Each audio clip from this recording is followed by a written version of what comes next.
할렐루야. 우리 점심 식사들 잘 하셨어요? 네. 오후가 밥 먹고 취약한 시간이긴 하지만 여러분들이 깨어있는 줄로 믿습니다. 우리 여기 시니어 예배팀들 우리 아주 파워가 있어요. 7080 파워 같아요. 우리 어디 갔나 우리 권사님이신가? 춤 잘 추시는 사모님이세요? 누구 사모님이세요? 막 얼마나 저분 올라가신 줄 알았어 그냥.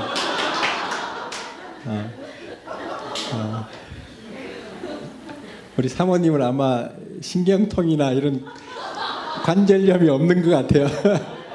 있어도 아마 다 찬양하면서 이 워십 댄스를 하면서 다 치유가 되는 줄로 믿습니다.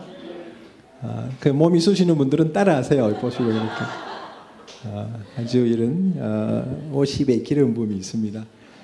앞으로 이런 분들 몇 분 찬양할 때는 앞에다가 공간을 만들어 주세요. 그래서 막 춤을 추시고 이렇게 막 깃발도 흔드시고 그럼 아마 예배가 더 충만해질 줄로 믿습니다. 제가 너무너무 은혜로운 시간을 벌써 4주째 이렇게 여러분들 같이 하게 돼서 너무 감사드리고요.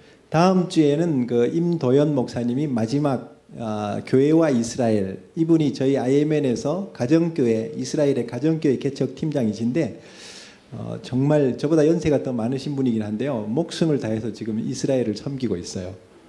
이분은 YM에서도 아주 유명한 강사입니다. 전국에 YM의 웬만한 하나님의 음성 듣는 법이라든지 또 이런 여러 가지 이런 영성, 성령에 대한 사역들 강의를 많이 하시는데 이분이 하나님이 이스라엘에 대한 마음을 이제 이 이스라엘 학교 1기생으로 학생으로 왔었어요.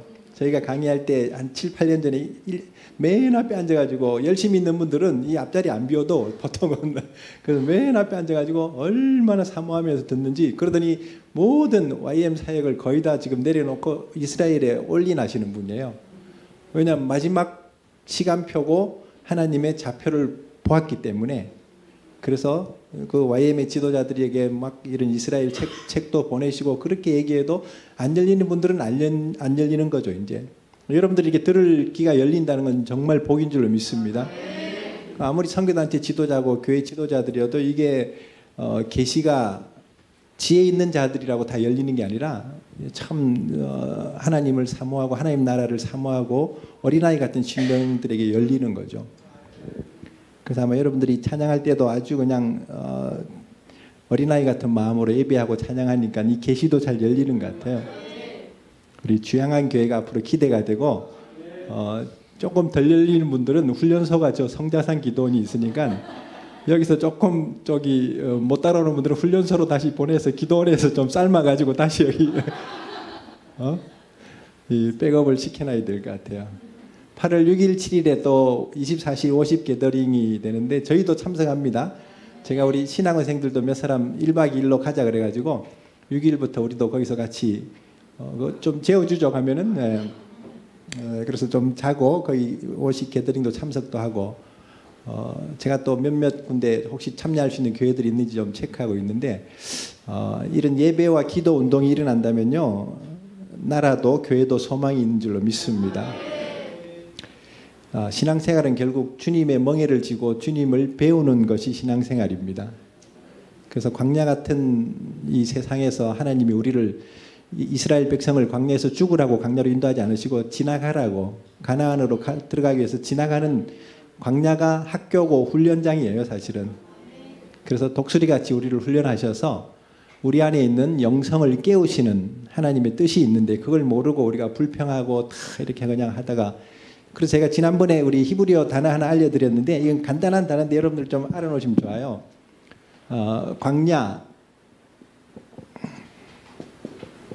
광야를 히브리어로 미드바르라 그러는데요. 이렇게 네모 모양의 이렇게 맴을 쓰고 이렇게 달렛이 들어가고 그 다음에 베트 여기 레시에서 이게 미드바르라 그럽니다. 발음으로는 히브리어 발음으로는 미드바르라 그래요. 이게 이번 사실은 신명기서 토라가 이번 주에 들어가는 주제하고도 연결되는데 근데 여기서 이 앞에 있는 이 글자가 빠지면은 뭐가 되느냐면은 이게 드바르가 되죠. 미가 M이 빠져버리니까 드바르가 되는데 이 드바르가 뭐냐면은 말씀이란 뜻입니다. 말씀. 그래서 이번 주에 토라 포션 전 세계 유대인들이 묵상하는 모세오경의 본문이 이번에 신명기가 지난주부터 들어갔는데 말씀들, 그래서 이게 뒤로 넘어간 말씀들이 됩니다. 그래서 드바르 말씀. 제가 왜 이 말씀을 드리냐면 광야를 지나면서 하나님의 말씀을 받지 못하면 견뎌낼 수가 없습니다. 광야를 통과할 수가 없어요. 여러분들 신앙생활하면서 자녀 교육이나 이런 가정이나 직장 관계나 이런 속에서 하나님의 음성이, 하나님의 말씀이 없으면은 우리 마음을 지킬 수가 없어요. 그래서 지난번에 제가 한문도 하나 알려드렸죠. 이게 무슨 글자? 한문으로? 우리 친구, 학생, 한문 안 배우는 세대인가? 오늘 가르쳐주는 히브리어 단어하고 이 한문 두 개만 알고 있으면 너무 많이 알아도 머리가 지가 나. 이게 참을 인자예요. 참을 인자. 이게 마음 심자죠. 마음에 칼을 가르라는 말이 아니라 하나님의 말씀에 검을 두라는 말이에요. 이 한문이 참 영적인 그 상형 문자인데, 그 마음에 하나님의 말씀을 품고 있어야지 온유하고 겸손하신 주님을 배우게 돼요. 우리 마음이 얼마나 깨어질 때가 많아요. 그래서 예수님이 수고하고 무거운 짐자들을 다 내게로 오라, 내가 너희를 쉬게 하리라. 나는 마음이 온유하고 겸손하니, 이 온유하고 겸손한 게 이게 천성적인 건 없어요. 사실은 우리는 타고나면서부터 재성이 있어서 성질을 내야 되고 깨어져야 되고 너 죽고 나 살아야 될 이런 분위기로 가는데, 모세 같은 사람도 그 온유함이 지면에서 그렇게 승했는데도 마지막에 그냥 이 백성들을 향해서 분노하지 않습니까? 원래는 하나님이 중간중간에 막 화를 냈을 때도 모세가 엎드려서 내 생명을 거둘지라도 이 백성들을 용서해달라고 그렇게 막아서던 모세인데도, 모세가 사실은 80에 하나님의 부르심을 받았지만 40에 가장 멋있을 때의 시즌이 40이었어요. 애굽의 학문과 지혜와 건강과 용기가 빽빽하던 그 시절이 40이었는데 하나님이 그때 안 쓰시고 어디로? 광야로 부르시죠. 미디안 광야로. 살아온 세월만큼 하나님이 연단하셔야지 그 혈기가 빠져나가게 되고 교만이 빠져나가는 거예요. 여러분들이 너무 젊은 날 하나님께 쓰임받으려고 하지 마시고요. 이렇게 하나님이 연단하셔서 정금같이 나오게 하시는 줄 믿습니다. 그러니까 이 미디안 광야로 부르셔가지고 하나님이 그 모든 기운을 빼시고 온유와 겸손을 배우게 하셨죠. 이게 바로 마태복음 11장에 나오는 예수님이 나는 마음이 온유하고 겸손하니 내게 와서 배우라. 신앙은 예수 그리스도를 배우는 겁니다. 내 멍에를 지고 배우라. 그 멍에가 이제 이런 온유와 겸손. 이 멍에가 나중에 어디까지 가느냐면 십자가예요, 사실은. 그 모세가 이런 십자가를 지는 법을 이제 배운 겁니다. 이스라엘 백성들 200만을 끌고 가면서. 여러분들이 목회도 만만치가 않습니다. 오늘 뭐 주보에 보니까 목사님 설교가 양과 염소던데 교회 안에 양들만 있으면 얼마나 좋아요. 양들도 힘들어. 양들도 얼마나 양들이 왜 죽냐면요, 털 안 깎아주면 털에 눌려서 죽는데요, 양들이. 이 흐르는 냇물에 지가 먹을 줄 몰라요. 양들은 반드시 고인 물들, 떠다주는 잔잔한 물만 먹는 게 또 양들이야. 그러니까 성도들이 까다로워요. 구미가 까다롭고 말씀으로 자꾸 이렇게 이렇게 털갈이 하듯이 이렇게 물갈이를 안 해주면요, 세상에 가서 눌려 죽어요. 죄와 세상에 눌려갖고 기진맥진해서. 그리고 하나가 그냥 이렇게 벼랑을 향해서 가면 뒤에 것들도 같이 따라가면서 같이 벼랑에 떨어져 주고 막 한치 앞을 내다보지 못하는 게 미련한 양들이에요, 사실은. 그래서 하나님이 목자를 이렇게 두시는 건데, 그 양과 염소는 뭐 말할 것도 없지. 맨날 들이받고 뭐 이렇게 염소가 마지막 때도 그러지만요, 지금도 벌써 이런 환란이 올 때 벌써 알곡 신앙과 쭉정이 신앙이 나눠지고 있어요, 보면. 요즘 막 이렇게 힘들다고 남편들이 막 교회 가지 말라고 이런 남편들은 염소인 줄로 믿습니다. 그거 같이 또 이렇게 막 긍정하고 안 나오면 같은 염소가들이야 전부 다. 그래서 하여튼 그런 광야에서 하나님이 우리를 인도하시려고 목자들을 세우신데, 계시록에도 가보면 두 증인이라는 그 목자들을 세우셔갖고 두 짐승들을 대적하면서 양들을 보호하시는 하나님의 은혜가 있어요. 여러분들이 항상 어린 양이 어디로 인도하든지 14만 4천의 그 신앙처럼 따라갈 수 있어야 되는 것처럼, 목사님이 어떻게 인도하시는가, 목사님이 인도하시니까 우리가 뭐 주양한 저기 어디죠? 성자산 기도원도 가는 거고 이스라엘 학교도 이렇게 공부할 수 있는 것이고, 이게 사실 광야 학교에서 이거 배우지 못하면요 38년 된 1세대들 다 죽잖아요. 광야. 하나님이 원래는 죽으라고 부르시지 않았는데 자기들이 그냥 불순종하고 불평하고 하나님의 비전을 보지 못하다가 거기서 주저앉아 버린 거지 사실은. 그래서 이 광야는 하나님의 학교입니다. 우리에게 온유와 겸손함을 배우게 하시기 위한. 그래서 겸손함에 대해서 예수님이 빌립보서 2장에 가면은 서로 교회 안에서 교제하고 서로 이렇게 사귐이 있을 때에 하나가 되라 그랬어요.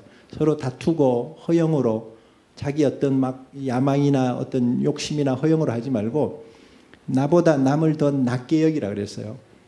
그 겸손함과 이 온유함을 예수님이 보여주시면서 친히 주님이 어떻게 사셨는가를 그 본문에서 얘기하는데, 너희 안에 뭐라 그래서 이 마음을 품으라.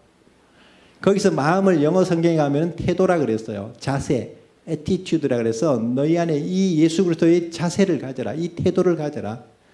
사실은요 태도가 올바라야 돼요. 가정이나 직장이나 교회나 하나님 앞에서 이 태도가 사실은 참 중요한데, 예수님이 어떤 자세, 어떤 태도를 가지셨냐면 하나님이셨던 분이 인간이 되셨어요. 저는 정말 이거 놀라운 사건이에요. 우리가 개미가 되는 것은 피조물이 되는 거예요 사실은. 근데 창조주가 피조물이 되신다? 이거만큼 자기를 부인하시고 이 십자가 지시는 이 은혜가 없어요 사실은. 하나님이 피조물 중에 죄인으로 오셔가지고 종이 되셔서 십자가에서 죽는 것이 결말이었다면은 그 예수님의 그 마음, 그 자세. 근데 우리는 지금 하나님도 우리를 위해서 죽으셨는데, 우리는 지금 남편을 위해서, 우리는 자녀를 위해서, 우리는 교회를 위해서 얼마나 죽고 있어요? 그 예수님이 이 멍에를 지라는 것은 주님의 십자가를 지라는 말이 아니라 자기 십자가들을 지라는 거예요. 자기 부인과 자기 십자가를 지고 따르지 않으면 성도가 아니다. 제자가 아니다. 그래서 여기 부모님들 계시지만요, 우리 자녀들 나중에 살아봐요. 살아가면서 결혼하고 살아가면서 내 안에 온유함과 겸손함이 많은지, 아니면 내 안에 시한폭탄이 막 틈틈이 막 터지면서 온통 그냥 처참한 그 현장물을 만들어가는지. 그래서 우리가 이런 주님의 멍에를 지는 법을 배우는 것이 신앙생활인 것을 믿습니다. 그거 배우려고 우리를 광야로 부르시지 하나님이 우리를 광야에서 말라 죽으라고 부르시는 게 아니죠. 여기서 믿음도 배우고 순종도 배우고, 이 신명기서를 1장부터 쭉 보면요, 신명기는 원래는 모세 오경의 마지막 권인데 모세가 죽기 37일 전에 마지막 세 편의 최후의 설교를 해놓은 것이 신명기입니다. 왜? 이런 자녀 세대들, 광야에서 이제 가나안으로 들어갈 세대들이 모르는 거야. 광야의 출애굽의 그 역사들을 모르는 거죠. 옛날의 연대를 모르니까 다시 리마인드 하는 거지. 다시 반복해서. 여러분들 설교가 똑같은 양과 염소를 시리즈를 한 10주만 해버리면요, 아마 염소들은 다 사라지고 양들도 이것도 다음 주 가야 되나 말아야 되나 고민할 수도 있을 텐데, 이거 10번 해도 알아들어야 돼요. 말씀은요 계속, 여러분들은 그럼 점심 저녁 아까 먹을 때 한 숟갈로 먹었는데 숟가락 놔버리지 왜 계속 먹었어? 계속 먹으면서 넘쳐야지 이게 흘러나오는 거예요.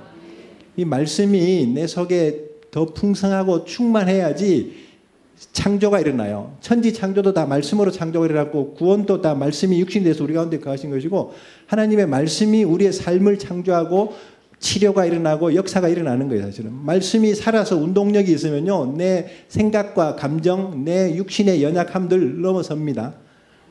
그러니까 이 말씀에 이런 어떤 멍에를 지는 법을 통해서 이 말씀이 내 마음에 자꾸 채워지면서 사랑은 오래 참고 온유하고 견뎌내고 끝까지 이기는 자가 되기 위해서 이렇게 살아가는 것이죠. 여러분들 안에 이 말씀이 있기 때문에 여기까지 온 줄로 믿습니다.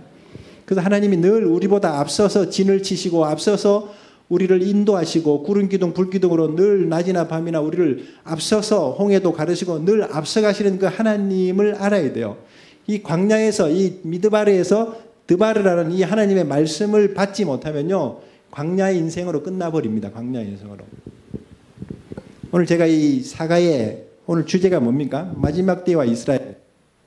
우리 중고등학교 학생들도 있으니까 제가 영어로 한번 써볼게요.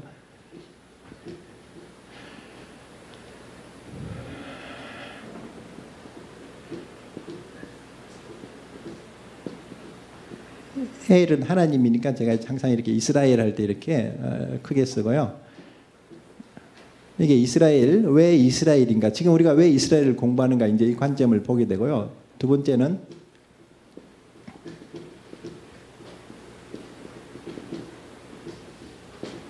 왜 마지막 때인가? 왜 엔타임인가? 제가 이제 이런 주제를 오늘 나눌 겁니다. 조금 사가가 사실은 요한계시록하고 이렇게 같이 맞물리기 때문에 어려우면 어려울 수 있고 딱딱하면 딱딱할 수 있는데 여러분들이 너무 이런 죽만 먹으면요 인생이 죽을 써. 그래서 좀 단단한 음식도 양식도 먹을 수 있어야 돼. 그래서 여러분들이 죽 쓰는 인생이 안 되기 위해서 제가 이 단단한 양식을 좀 줄 테니까 꼭꼭 씹어 먹다가 안 되면 집에 가서도 계속 씹어서 드시고. 주향한 TV 아세요? 우리나라에서 제일 유명한 교회 방송이 주향한 TV예요. 저도 얼마 전에 알게 됐지만은 지난주 보니까 거기에 이 강의가 올라가더라고. 근데 왜 안 봐, 여러분들? 아직 조회수가 10회도 안 넘어가고 막 여기만 해도 50명이 넘는데 제가 이제 알았기 때문에 금방 100회, 200회 넘어가. 왜냐하면 저는 퍼 나르는 걸 잘해요. 그래서 우리 막 IMN의 목사님들 또 무슨 카톡방들 여러분들 많잖아. 이 SNS로 막 퍼다 날라요 그냥. 어차피 여러분들이 이 설교할 건 아니잖아. 그러니까 한 거라도 주양한 교회 우리 저기 박훈식 목사님 설교라도 자꾸 이렇게 링크 걸어가지고 보내고 양식을 마지막 때에는 때를 따라서 양식을 잘 나눠줘야 돼요. 양식을 전하지는 못해도 퍼 나르는 건 할 줄 알아야지. 그러니까 그래서 여러분들이 이 스마트폰 가지고 주양한 교회 TV에 앞으로 좋은 강의들이 다음 주도 목사님 참 귀한 분인데 그 강의들 자꾸 이렇게 알려주세요. 왜냐하면 모든 교회가 들어야 되거든 사실은. 지금이 마지막 때인 줄도 모르고 아니라고 평안하다가 데살로니가 전서에 말한 대로 도적같이 주님이 오시는데 도둑놈이 올 때 도둑 맞는 집이 있고요. 도둑놈 잡는 집이 있어요. 거기에 말씀에 데살로니가서에 보면 빛의 자녀들에게는 도둑같이 임하지 않는다 그랬어요. 깨어있기 때문에. 평안하다 안전하다 할 때가 아니라 지금이 어느 때인지를 우리가 알아야 됩니다. 그래서 여러분들이 지금 막 이렇게 코로나 상황이라고 막 이렇게 비상이 걸린 것처럼 지금은 사실은 때를 잘 분별해야 돼요. 예수님이 노아의 때같이 임하신다 그랬고 도적같이 이렇게 오시는데 우리가 깨어있지 않으면은 주님을 맞이할 수 없습니다. 오늘 목사님이 열어보셨던 마태복음 25장이 왜 중요하냐면 24장이 요한계시록이거든요. 마태복음 24장이. 그래서 마태복음 24장의 별명이 작은 계시록이에요. 거기 예수님이 마지막 때에 일어날 종말의 징조를 말씀하셨던 본문이거든. 인자가 어떻게 임하고 성전이 어떻게 무너지고 그 이후에 25장에 세 가지 비유가 나오는 거지. 그러니까 그 비유는 그냥 전도할 때 쓰는 비유라기보다는 종말의 시대를 마지막 이 엔타임의 시대를 성도들이 어떻게 살아야 될 것인가 그 자세를 지금 보여주는 예화들입니다. 그게 첫 번째 비유가 뭐였죠? 열처녀 비유죠. 저만 쳐다보지 말고 성경을 보세요. 초반에는 조금 여러분들을 이제 안 재우려고 제가 조금 이렇게 즐겁게 할 테니까 왜냐하면 뒤에 가면 이게 너무 딱딱해. 열면 바로 여러분들이 임재에 들어가는 분들이 있을 거예요. 이 한 페이지만 넘기면 바로 성령님이 수면 위에 운행하시는 거예요. 그래서 지금 제가 좀 일단 깨우는 거예요 지금. 열처녀 비유 중에 반밖에 안 들어가죠.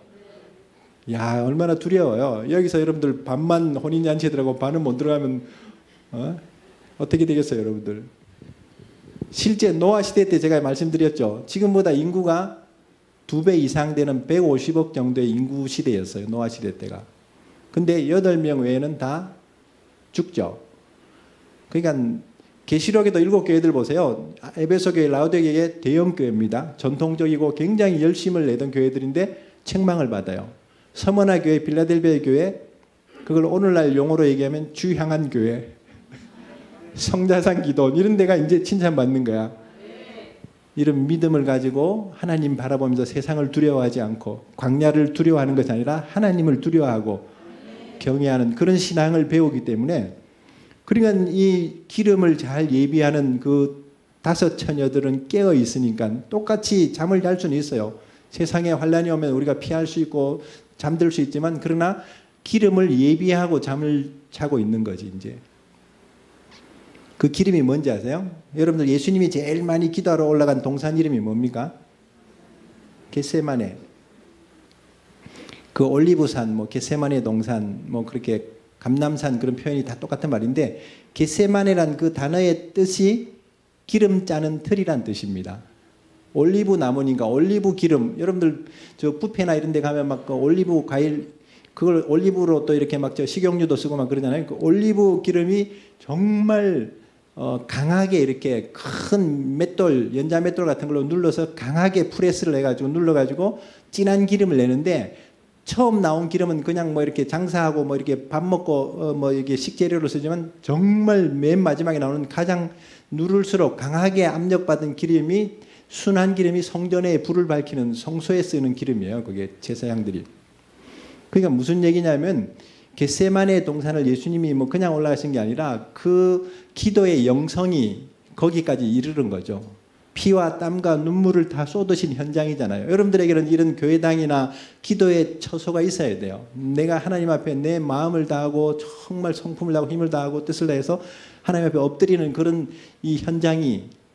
그래서 이 도시에서 좀 그런 환경이 어려우면 2박 3일간 여름에 날도 더운데 짐 싸서 성자산 기도원 들어가요. 그냥 제가 인터넷으로 봤더니 숙식이 무료더라고.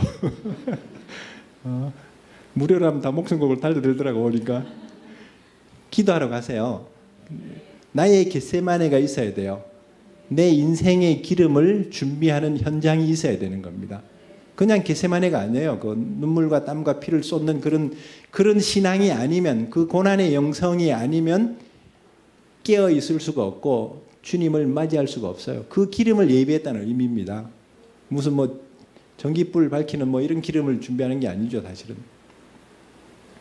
그래서 우리가 이런 비록 자녀로 인해서, 가정으로 인해서 여러 가지 상황 속에서 현실에서 고통이 있을지라도 그 속에 기도하면서 이겨내는 그 신앙이 주님을 맞이하는 신앙이 될 줄로 믿습니다. 그러고 나서 이제 달란트 비유가 그 다음에 2번째 나오는데, 뭐 10달란트, 5달란트, 2달, 그 불평하는데, 뭐 나는 뭐 전도사님도 아닌데 내가 왜 전도하냐, 뭐 내가 무슨 뭐 예배 인도자도 아닌데 내가 무슨 뭐 여기 뭐 왜 일찍 와서 뭐 하냐, 그런 소리들 하지만 정말 우리에게 맡겨진 그 달란트가 다 있을 거예요. 아마 한 달란트라도 그거 괜히 그냥 묻어두고 있다가 그거마저 뺏긴다 그랬어요.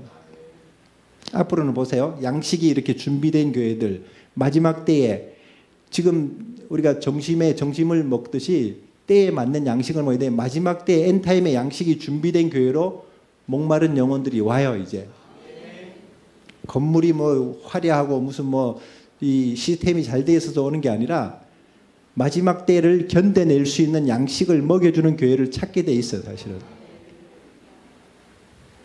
근데 그 불평하다가 빼앗기는데, 그 맡은 일에 충성하라는 의미입니다. 그 고난의 영성으로 깨어 있으라는 것이 첫 번째 비유라면 충성하라는 거예요. 맡은 일에. 우리가 비록 뭐 교회 청소하는 일을 맡아서도 그거 열심히 하면서 하나님의 임재 가운데 살아간다면 선지자를 도와서 선지자의 상을 받는다 그랬는데, 그리고 마지막에 3번째 최후 심판인데, 이건 저기 요엘서에도 아마 나오고 스가랴서도 나오는데, 마지막 주님이 오시면은 그 심판의 골짜기에서 양과 염소를 나눕니다. 민족들도 왼쪽 오른쪽으로 나눠요. 성도들도 보면 다 이렇게 나중에 크고 흰 보좌의 심판대 앞에서 생명책과 행위책이 열리면서 다 이렇게 나눠지는데, 여러분들 지금 저 카메라로 저만 찍는 게 아니라 안 보이는 카메라가 여러분들의 삶을 지금 하나님이 천사들이 24시간 아마 다 이렇게 다 기록하고 있어요, 사실. 그래서 여러분들 사람이 무서워가지고 사람 앞에서 피하려고 죄를 안 짓고 그런 게 아니라 하나님 앞에서 우리가 두려움으로, 떨림으로 우리가 살아야 돼요.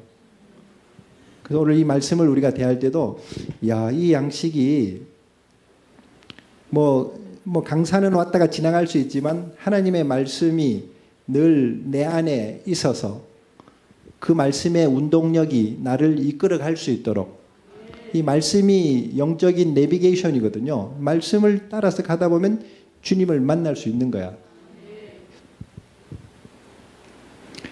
왜 지금을 엔타임이라고, 마지막 때라고 얘기하느냐면, 여기 여러분들 페이지가 28쪽 정도 되나요? 사가에 보면은 성경이 말씀하는 세 가지 징조가 있습니다. 마지막 때의 세 가지 징조들.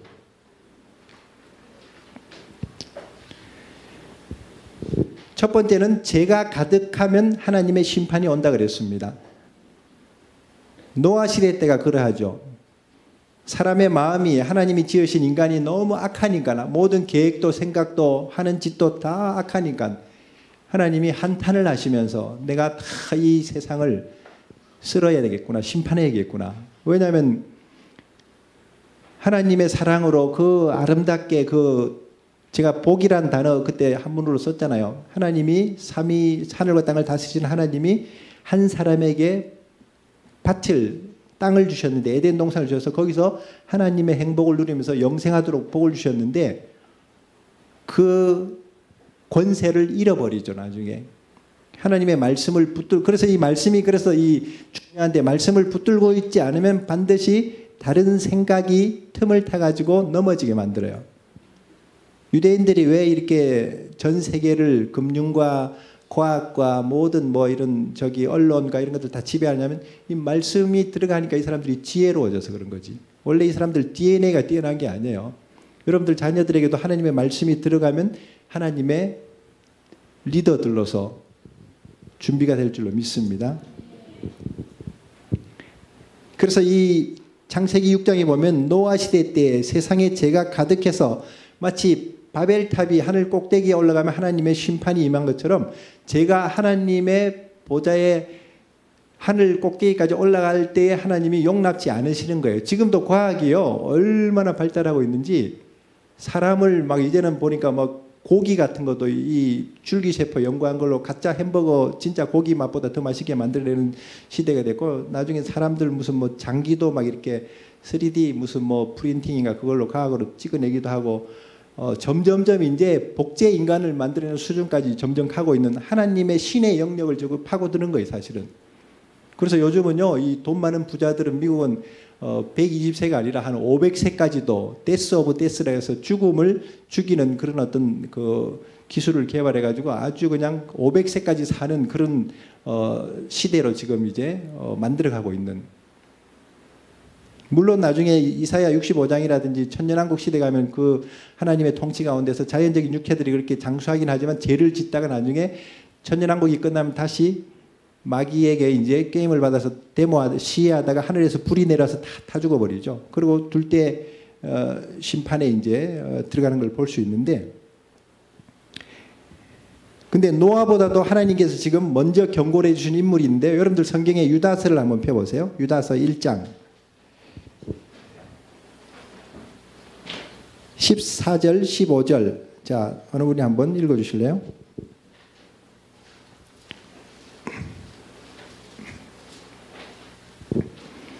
요한계시록 바로 앞에 있는 한 장으로 되어 있는 유다서 1장 14절 15절. 시작. 아담의 7대 손 에녹이 이 사람들에 대하여 예언하여 이르되, 보라, 주께서 임하셨나니 이는 무사람을 심판하사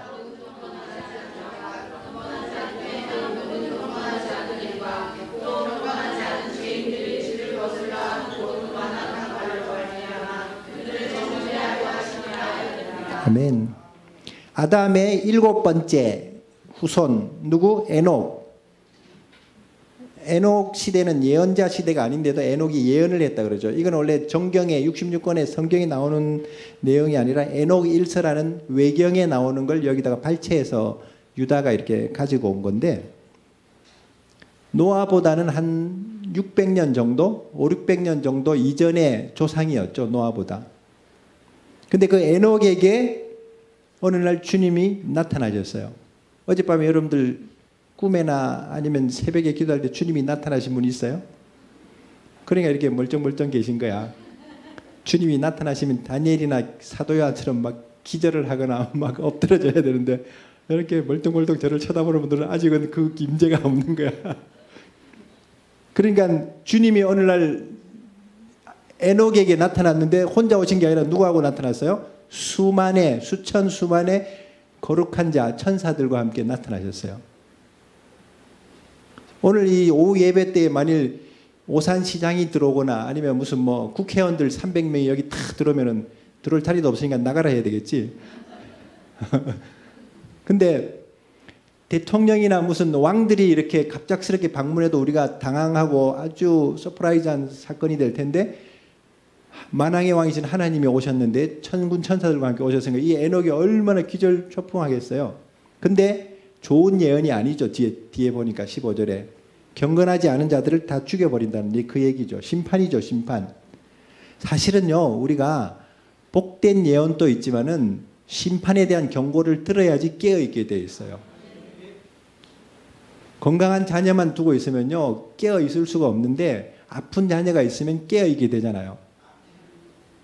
그래서 이 에녹이 하나님이 뭔가 앞으로 행하실 일 중에 경건하지 않은 세대들을 다 쓸어버리신다는 그 경고를 듣고, 에녹이 처음 낳은 아들이 65세에 낳은 아들이 성경에서 가장 오래 사는 인물이었죠. 무드셀라. 969세까지 살았어요. 그 무드셀라 이름의 뜻이 뭐라 그랬죠? 창을 든 자. 이왕이면 샬롬이라고 짓지 왜 이름을 시온이라고 하든지 이름을 좋은 이름을 지으신데 왜 창을 든 자는 고대 성경 시대에는 심판의 의미를 가졌어요. 창든 자가 쓰러지면은 그 성이 함락을 당하고 멸망된다는 의미이기 때문에 이 아이의 이름을 지어준 이유는 이 아이가 죽게 되면 하나님의 심판이 온다, 환란이 온다는 그 의미로 아이를 그렇게 지어준 거예요. 성경에 나오는 유대인들의 이름은요, 전부 유대인들의 역사입니다. 이스라엘에 하나님이 하시고자 하는 일들을 다 선지자들 이름 보세요. 하박국, 호세야, 그 다음에 무슨 이사야, 다 이름의 뜻이 하나님이 말씀하시는 그 메시지의 핵심이고 그 시대에 나타내 주는 하나님의 뜻인 걸 볼 수 있죠. 그래서 무두셀라라고 지었는데 이 에녹이 그때부터 경건한 가운데 하나님 앞에 엎드리기 시작하죠. 왜냐하면 이 아이가 나가서 죽어버리면 바로 심판이 오니까 이 아이를 위해서 얼마나 끼어 기도했겠어요. 그러니까 에녹이 300년 동안 하나님과 동행했다는 말이, 여러분들 목사님하고 한 일주일만 동행해 보세요. 얼마나 경건해지는가. 목사님이 경건해지지. 성도들 앞에서 우리가 본을 보여야 되니까. 성도들은 말할 것도 없고. 그래서 하나님 앞에서 우리가 하나님과 늘 24시간 동행해 보세요. 그러니까 에녹이 얼마나 경건하게, 그래서 어떤 문제를 인해서 우리가 하나님 앞에 나아간다는 것은 사실 복인 줄로 믿습니다. 그래서 에녹이 300년 동안 이렇게 하나님과 동행하다가 올라간 거예요. 이제 죽음을 보지 않고 이제 승천한 거죠. 근데 놀랍게도 무드셀라가 죽은 그 해가, 969세에 죽은 그 해가 노아 홍수 심판이 일어난 노아 600세 그 해였다는 것이죠. 하나님은 정확하게, 하나님은 말씀하시고 행하시는 하나님이십니다. 지금도 주님이 오실 시간표는 우리는 잘 몰라요. 그러나 징조는 알 수 있어요. 차 타고 가다 보면 요즘 막 구름이 덮어서 막 구르릉 캉캉하면서 막 번개치고 천둥치잖아요. 비가 온다는 징조죠. 그러니까 때와 기한은 알 수 없지만 징조는 우리가 알 수 있어야 돼. 선교가 지금 어떻게 완성되어 가고 있고 이스라엘이 어떻게 지금 회복되어지는가, 징조가 있는 거예요. 그 두 가지가 징조였다면 또 한 가지가 지금 얘기하고 있는 죄악이 얼마나 이 땅에 가득한가를 보면 돼요. 요즘 국회에서도 하는 짓들이 보면 뭐 동성애를 지금 합법화 시킨다고 막 지금 올려놓고 있잖아요, 사실은. 어차피 저놈들은 밀고 나가요. 유럽도 지금 다 합법화 시켰고, 미국도 지금 주마다 지금 다 동성애 이런 거 합법화 시켜 나가기 때문에 그거 막으려고 한다고 막아지는 게 아닙니다. 계시록에 보면 악한 자들은 계속 악한 길로 가고 의로운 자들은 의로운 길로 간다 그랬어요. 우리는 그 길로 안 가면 되는 거예요. 우리를 때려 죽이면 죽으면 되는 거야, 그냥. 너무 그냥 우리가 막 점잖게 젠틀하게 이렇게 우리가 신앙생활 하려고 하니까 자꾸 그게 신경 쓰이지만요.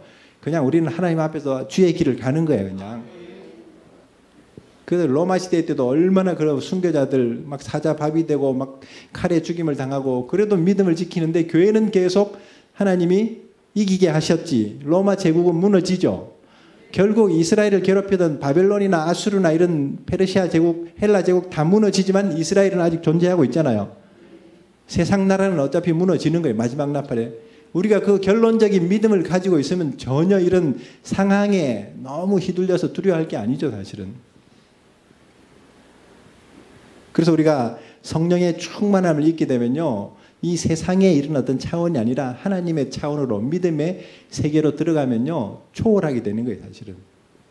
그 믿음을 사실은 안 배우면요, 우리가 이 마지막 때에 대한 이 교훈들을 받기가 쉽지가 않습니다. 왜냐하면 모든 사람들이 다 죄를 지어버리니까. 소돔과 고모라도 그렇게 망했는데 또 노아 시대 때도 이렇게 무너지지. 지금은 뭐 노아 시대에 소돔과 고모라 지은 죄를 다 짓고 있잖아요, 사실은.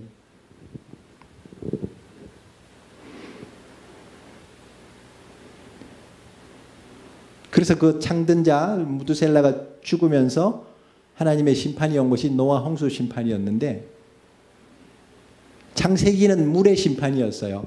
하늘에 있는 그 궁창 위에, 하늘 위에 물이 다 쏟아져 버리는 바람에 지금 우리가 오존층도 파괴되고 이렇게 비타민C도 없고 이렇게 지금 막 수명이, 노아 시대 이후에 수명이 짧아졌거든요.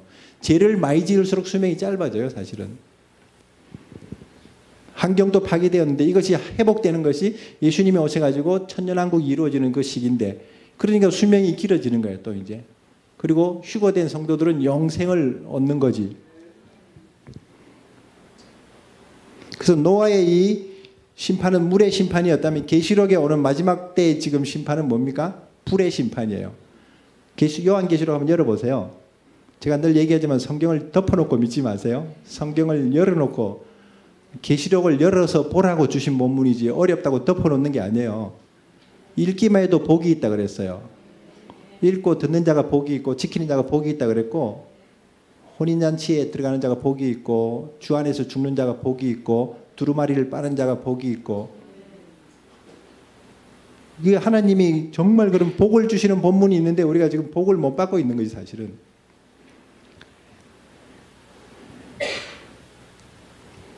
그래서 이 불이 막 쏟아집니다. 하늘에서 불이 떨어지고 태양이 막 스트라이크 입어서 깨어지고 하늘 1월 성신의 징조가 있다 그러는데, 이거 사실 영적인 의미 같은데 이건 사실 조금 조심스럽긴 하지만, 우리가 북한이 섬기는 신이 태양신이거든요, 사실은. 로마의 신도 태양이죠. 김일성이가 태양이잖아요. 저거의 징조가 이제 생겨야지 통일이 오는 거야, 이제. 좀 미안한 얘기지만 남한은 또 달신을 섬기잖아요. 그러니까 1월 성신의 징조가 나타나야지 이 땅에 변화가 일어나서 이스라엘을 향해서 하나님의 생기가 돼서 들어가는 거야, 이제. 그래서 이런 죄가 가득한 이 시대, 사도 요한은 디모데후서 3장에서 말세에 고통하는 때라고 이렇게 표현하면서 하나님을 사랑하지 않고 세상을 사랑하고 돈을 사랑하고 자기를 사랑하고 딱 지금 현상을 그대로 말씀해 주고 있어요. 사나워지고 쾌락을 좋아하고 경건의 모양뿐이지 경건의 능력은 없어지고, 그런 시대를 지금 말씀하고 있죠. 그러니까 지금 우리가 보는 현상을 보더라도 지금은 마지막 때다. 할렐루야. 마지막 때를 향해서 우리가 지금 가는 게 아니라 지금 우리가 사는 시대가 마지막 때입니다. 주님이 오실 때가 정말 가까웠어요. 제가 마태복음 24장 33절에 무화과 나무의 비유를 배우라, 이스라엘을 얘기하면서 가지가 연하지고 잎사귀 싹을 내면 인자가 문 앞에 이르렀다 그러는데, 주님이 지금 거의 문 앞에 이른 그 시간표라고 보면 돼요, 사실은. 그리고 스가랴서에서 마지막 대전쟁과 예수님이 회개 운동을 이스라엘 백성들이 일으켜 주시고 영광과 능력으로 재림하시는 이 사건들. 왜 이스라엘이 중요하냐면요. 마지막 지구 최후의 전쟁이 뭔지 아세요? 아마 갯돈 전쟁이라고 그러잖아요. 사람들이 너무 돈을 좋아해서 아마 갯돈 전쟁이 아닌가. 근데 그 아마겟돈 전쟁이 아마겟돈이 헬라어거든요. 아마겟돈이라는 뜻이. 히브리어로는 무기또입니다. 무기또. 텔 무기또. 무기또의 산. 무기또의 언덕. 그 지금 무기또가 그 이스라엘 평야 갈멜산에서 내려다 보이는 그 곡창지대.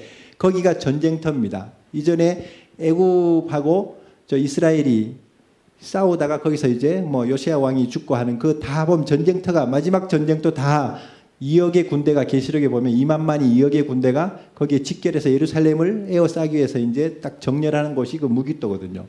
무기또는 가보면요. 성이 엄청 원래는 이런 평야였는데 무기또가 산성이 돼버렸어요. 왜냐하면 28개 층으로 지금 이렇게 쌓여버렸어요. 왜냐하면 그 정복군들이 올 때마다 그 깔아 뭉개버리고 자기들 성읍을 세우고 또 다음 정복자가 오면 또 뭉개버리고 또 쌓여오다 보니까 이게 무기또가 언덕 산이 돼버렸어요. 무기또 산성이 돼버렸어요. 그 솔로몬의 병거도 거기에 있을 정도로 아주 전략적인 요충지가 무기또고 마지막 전쟁터가 사실 그 무기또예요. 그 마지막 최후의 전쟁이 일어난다 그래서 이건 예수님이 오셔서 땅에 있는 마귀의 연합 군대들을 물리치는 재림 전쟁입니다. 이 아마겟돈 전쟁은. 그게 이스라엘 땅이라는 거죠. 여러분들 상징으로 보지 마세요. 실제적인 겁니다. 예수님이 다시 오시는 땅이 어디입니까? 스가랴서 14장에 감람산에 사도행전에서도 올라가신 그대로 오신다 그랬으니까 그대로 오시는 거예요. 그러니까 우리가 감람산을 그냥 상징적으로 해석해서 그냥 주님이 어떤 지구의 어느 중심의 어디를 뭐 이렇게 영적인 뭐 감람산을 이루신다 그런 개념으로 보다 보면 이게 풀어지지가 않습니다. 이스라엘을 통해서 보지 않으면 성경의 열쇠가 없어요, 사실은. 복음이 이스라엘을 통해서도 하나님이 이제 통로가 되게 하셨지만은 복음의 시작도 이스라엘이고 땅 끝도 이스라엘이에요, 사실은. 지구를 돌고 돌아서 땅 끝에 가면 다시 예루살렘으로 가는 거예요. 예루살렘에서 시작해서 예루살렘으로 가는 거예요. 서진 선교잖아요. 인도양 태평양 건너서 한국에서 이제 아시아를 통해서 저 중앙아시아라는 이슬람 장벽을 지나서 이제 이스라엘 향해서 가면 주님이 오시는 거예요. 복음이 땅 끝까지 이르는 거죠, 사실은. 그런 복음의 그 길을 통해서 볼 수도 있고 또 예수님이 오시는 땅에 그 영적인 전쟁이 마지막 전쟁이 일어나는 것을 우리가 또 볼 수 있죠. 그럼 예수님이 언제 오시는가가 궁금할 수 있는데 이제 이 사가 안에 제가 그런 내용을 넣어놨습니다. 자, 여기서 이제 이걸 조금 정리하고 넘어갈게요. 말씀 성경이 말하는 마지막 때의 세 가지 징조, 죄가 세상에 가득하기 때문에 엔타임이다. 마지막 때이다. 성교가 완성되기 때문에 엔타임이다. 제가 이 얘기는 좀 드렸었죠. 전 세계 24,000 종족이라 그랬어요. 240개 나라의 종족은 24,000 종족인데 거의 미전도 종족이 없는 시대입니다. 심지어는 뭐 어느 선교사님 와서 간증하는 거 보니까 파푸아 뉴기니 같은데 그 옷도 다 벗고 지내는 그 뭐죠? 식인종. 그런 족속들도 복음을 듣고 이제 막 회심하고 막 그런 역사가 일어나요. 선교사가 들어간 지역도 있지만 못 들어간 지역은 라디오 전파가 들어가기도 하고 인터넷이 들어가기도 하고 뭐 여러 가지 이런 수단으로 지금 복음이 공산권에도 들어가고 이슬람권에도 지금 들어가고 안 들어가는 지역이 없어요, 사실은. 모든 민족에게 복음이 증거되면 끝이 온다 그랬는데 그 끝이 엔타임이 거의 임박했다는 것을 지금 선교 운동을 통해서도 알 수가 있어요. 그리고 세 번째 징조가 이스라엘인데 우리가 지금까지 이스라엘을 3, 4주 공부해 오면서 이스라엘이 지금 회복되어지는 것이 벌써 70년 전에 1948년에 이스라엘이라는 나라가 생겨났잖아요. 저 나라가 점점점 줄어들겠어요. 점점점 커지겠어요. 그러니까 제가 저 지도 설명했잖아요. 이사야 19장에 애굽에 있는 강에서부터 시리아의 유프라데스 강까지 연합해서 다윗의 왕국, 메시아의 왕국이 회복되는 것이 저 이스라엘 국기의 의미라고 그랬는데 이 원유맨의 역사가 일어납니다. 원래는 에덴 동산의 사이즈하고 천년왕국이 이루어지는 사이즈가 같아요.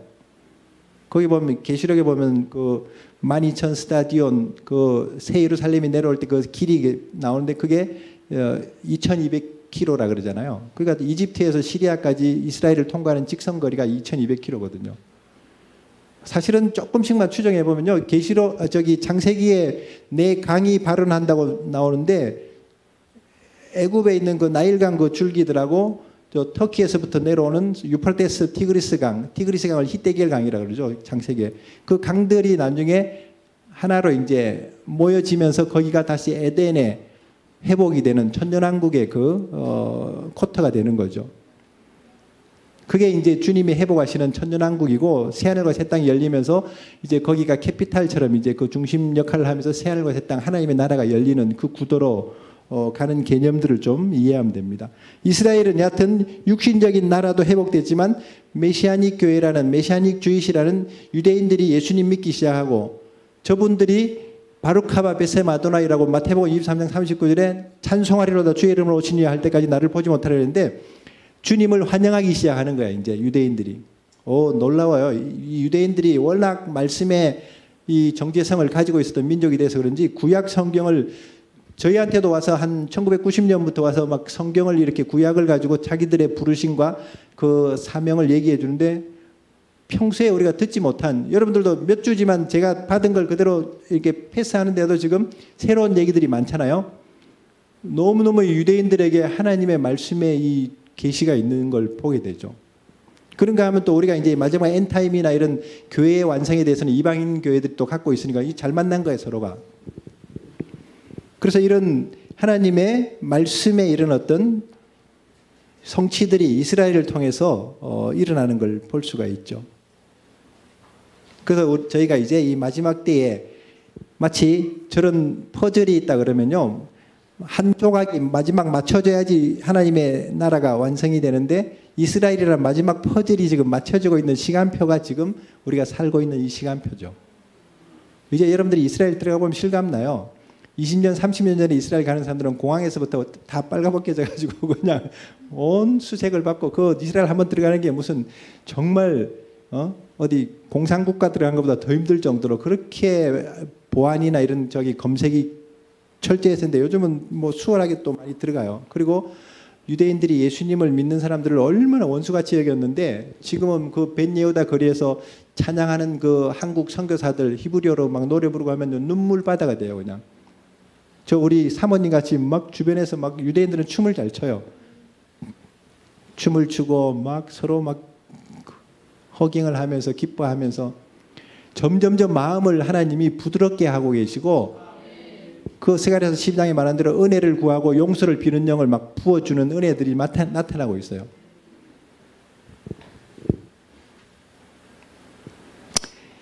자, 한 페이지 넘기면서요, 예수님의 사명이 십자가에서 끝나셨는가 이런 질문이 나오고 있죠.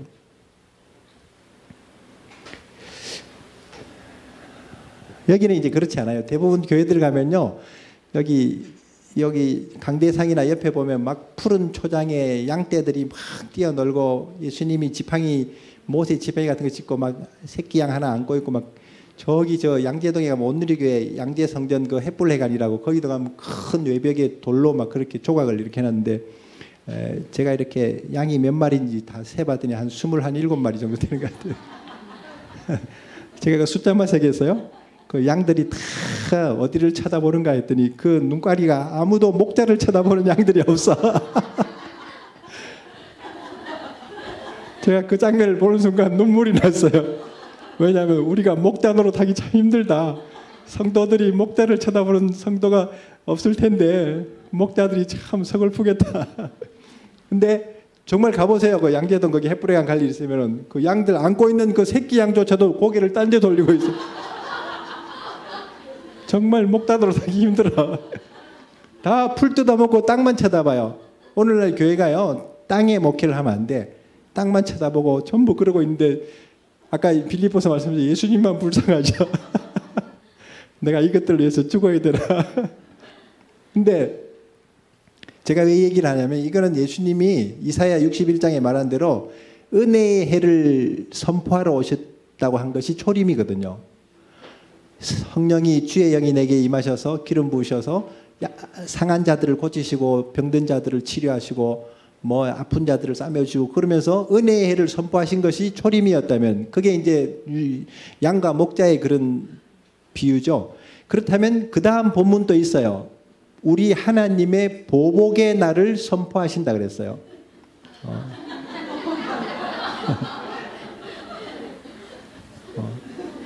저놈들도 봐, 다 딴짓 하고 있네.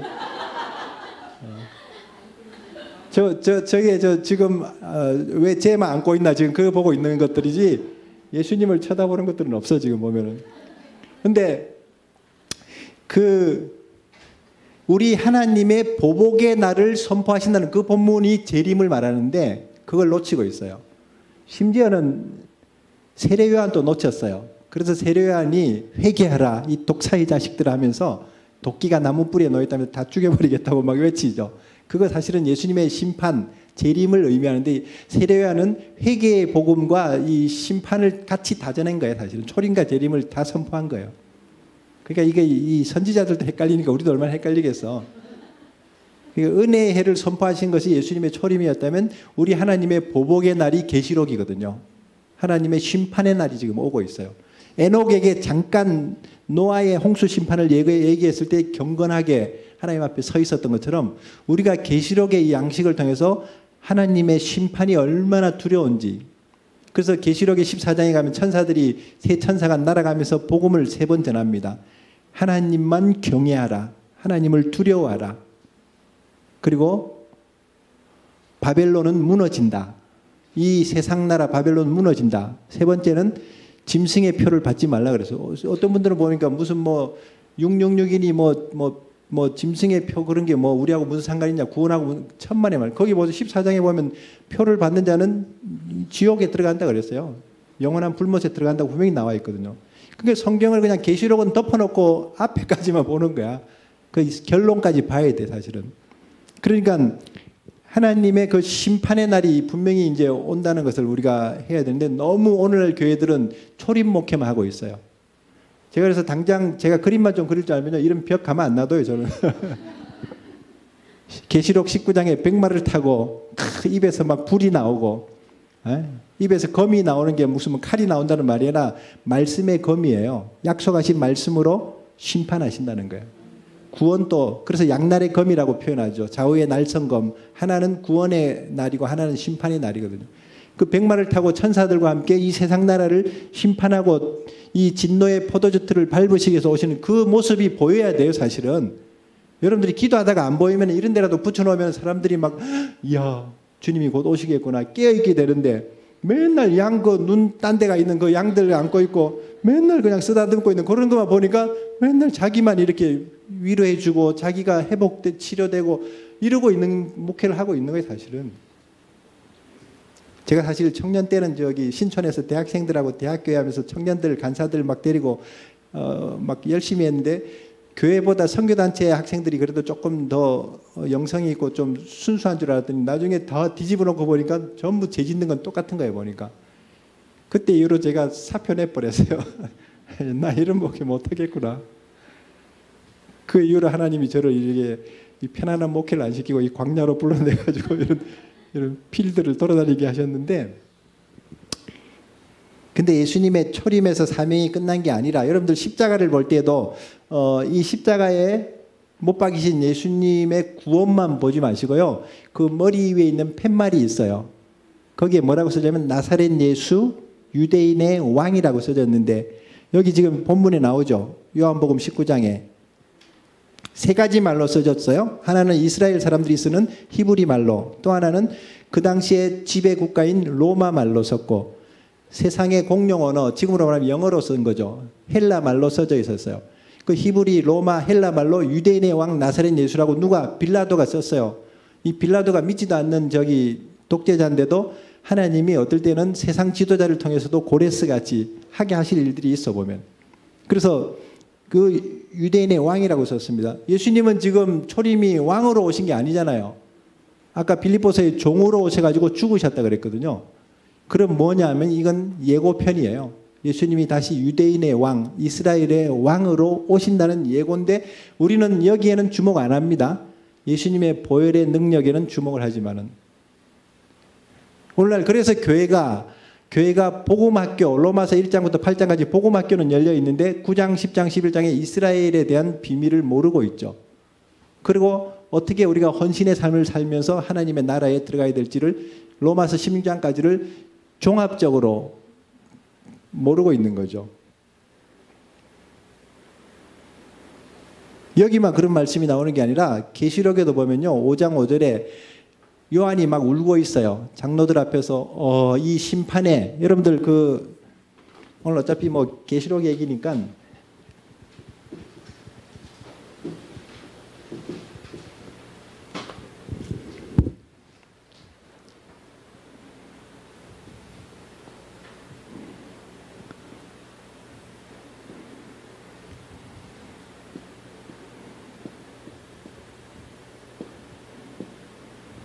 이게 두루마리 성경입니다. 이스라엘에 가면요. 두루마리 성경 하나를 쓰기 위해서는 양을 380마리 정도 잡아요. 가죽으로 이렇게 거기다가 이제 기록하죠. 자, 근데 이제 물론 로마의 왕들도 죽을 때 이렇게 자기 유언을 임봉하면은 그 왕이 죽고 나서 얼마 동안은 그걸 이렇게 해제를 못 합니다. 근데 심판에 임봉한 두루마리가 계시록 6장에 나옵니다. 근데 이 인을 떼야지 심판의 역사가 일어날 때 이 인을 뗄 자가 없어서 요한이 울고 있어요. 저도 이 세상 나라의 악한 저 왕들, 지도자들 저거 좀 심판해야 될 텐데 내가 다 잡아 죽일 수는 없고 어떨 때는 너무 마음이 막 나라만 생각해도 아프고 이스라엘만 생각해도 막 고통이 오고 그런 가운데 사실은 있는데 요한이 울고 있을 때 장로 중에 하나가 울지 말라고 하면서 이 인을 떼기 합당자가 있다고 하시는데 누굽니까? 유다 지파의 사자라 그랬죠. 거기서도 유다가 나와요. 이스라엘 지파, 유다 지파의 사자가 이기었나니. 여러분들 아브라함 이후에 계속 계시록까지 분명히 성경은 지금 이스라엘 나사렛 예수 유대인의 왕 오실 것이다. 왕이 왔는데 백성들이 없으면 그게 무슨 왕이에요? 도로 돌아갈 수도 없고 때로 왔는데 그러니까 이스라엘이 회복될 것을 지금 말씀하고 있는 거예요. 유대인의 왕, 만왕의 왕. 그리고 유다 지파의 사자가 그 인을 그러니까 여러분들 그때 이주만 선교사님 막 할 때 보니까 막 이 사자가 막 그 유다 지파의 사자가 부르짖는 무슨 그런 그림이 있죠. 그런 거요. 저기 순복음 교회나 어디 무슨 장로교회 그런 데 갖다 걸어놓으면요. 2단, 3단 난리 나요. 근데 이런 계시록의 이런 비밀을 알면요. 유다 지파의 사자가 왜 울부짖고 그 유다 지파의 사자가 그 인을 떼시는 그 하나님의 시간표가 올 것을 알면은 그 그림의 의미를 알아요. 맨날 양들만 보다가 사자를 보니까 무서운 거야. 여러분들이 이제는 예수계일서도 그렇고 선지서는 전부 환상이에요. 그 다 천사들이 어떤 역사하는 그런 영적인 세계도 의미하는데 너무 여러분들이 현상적인 것만 이렇게 이 세계관에 묻혀 있다 보면요. 영적인 세계에 대한 개념이 없으면 그걸 부인하거나 아니면 부정해 버리는데 그럼 진전이 없습니다. 하나님이 이해가 안 되더라도 조금 우리가 성경에서 근거를 자꾸 찾으려고 몸부림치고 좀 기다렸다가 나중에 이렇게 들으려고 해야 되는데 다 자기 신학의 어떤 그 안테나를 가지고 부인해버리고 평가해버리면 안 된다는 거죠. 그래서 이사야가 분명히 61장에서도 은혜의 해와 우리 하나님의 보복의 날을 선포하신다고 말씀했고 유다 지파의 사자가 오셔서 이 인을 떼실 때마다 한 사건이 일어나죠. 첫째 인을 떼니까 흰 말 탄 자, 둘째 인을 떼니까 붉은 말, 검은 말, 뭐 청황색 말. 아직은 이 인이 안 떼졌기 때문에 지금 이런 심판의 역사가 안 일어나죠. 그래서 그 14만 4천이 준비될 때까지 이 내 천사들이 동서남북에서 이 환란의 바람을 막고 있다고 그랬어요. 7장에 보면은. 아직은 이 코로나는 하나의 예고편도 아니에요, 사실은. 그래서 그 마태복음 24장에서도 진통의 시작이라 그랬어요. 재난의 시작이란 말이 사실 해산의 진통입니다. 마지막 때는 사실은 출애굽은요. 어떤 면에서는 해산하는 여인의 이런 진통이 시작되는 것을 예고하는 것이죠. 7배의 그런 심판으로 막 그 여리고를 7바퀴 돌면서 무너뜨리듯이 하나님이 7배로 이렇게 세상 나라를 지금 마귀의 모든 이 세상 나라들을 무너뜨리시는 역사를 볼 수가 있죠. 그래서 이 출애굽기에서 애굽에서 이렇게 나오는 것처럼 마지막 때의 영적인 출애굽의 역사가 계시록이에요, 사실은. 이제는 애굽이 아니라 바벨론에서 나가야 되는 거예요. 바벨론에서.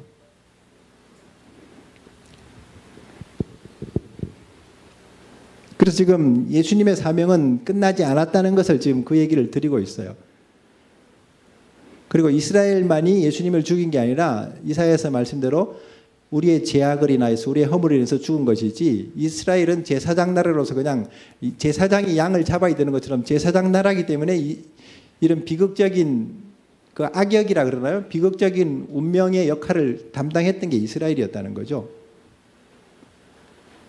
근데 이 사람들은 그것도 모르고 이 피를 나와 우리의 후손에게 돌리라고 막 여기 3번에 보면 마태복음 27장에서 그러는데, 그랬더니 여러분들이 들고 있는 그 유대민족의 비극적 역사와 교회라는 책에 보면 2000년 동안 얼마나 피 흘리는 역사, 그러니까 자기 후손들에게 복을 주지는 못하고 예수님 죽인 피가 자기들에게 당해지도록 후손들에게, 그러니까 얼마나 이게 참 우리의 고백이란 것이 영향을 미치는지 알 수가 있죠.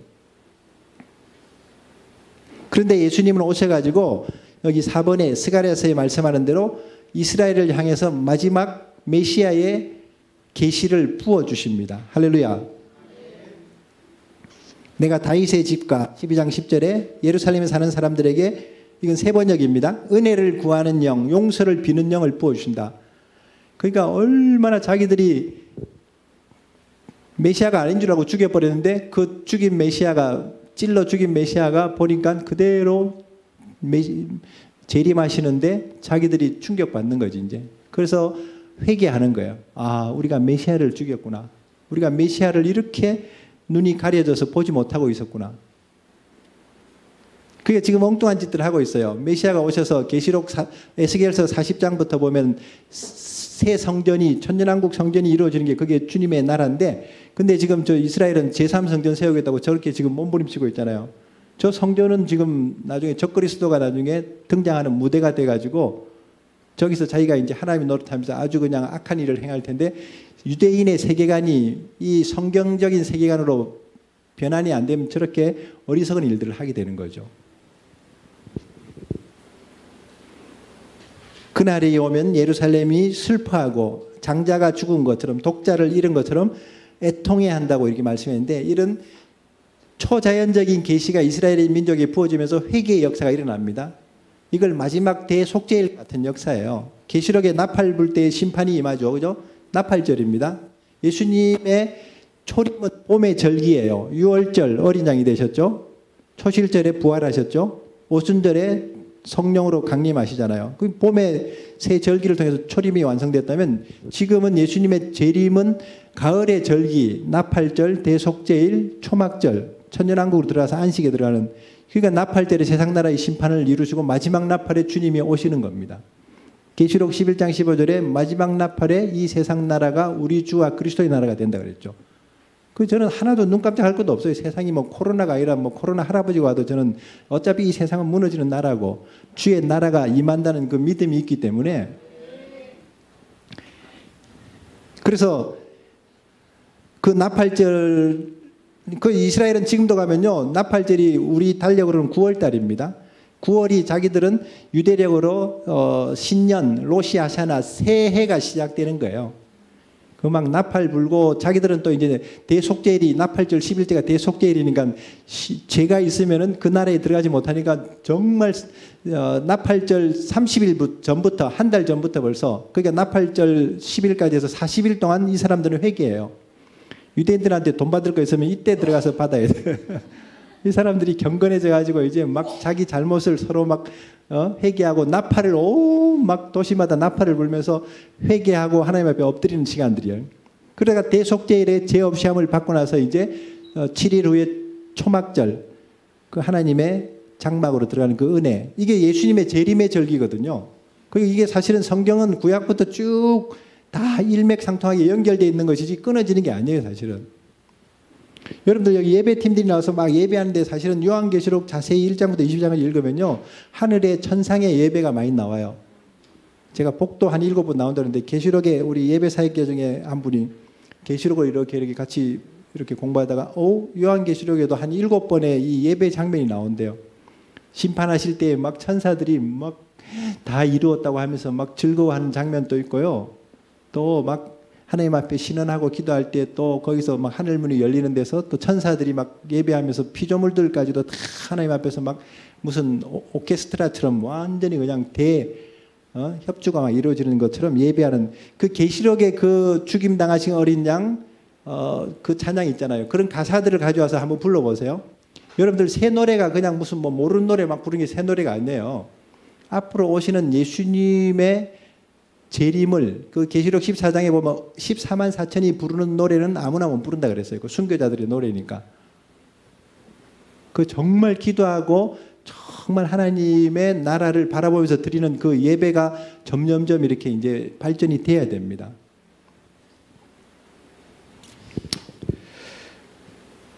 뭐 예배팀이 아니니까 왜 저기 관심 없어 하는 분들이 많으시구나. 자, 아무튼 이런 예수님이 다시 오셔서 초자연적인 메시아의 계시를 이스라엘 백성들에게 부어주신다. 그리고 5번으로 넘어가서 만왕의 왕, 유대인의 왕으로 오셔가지고 심판하십니다.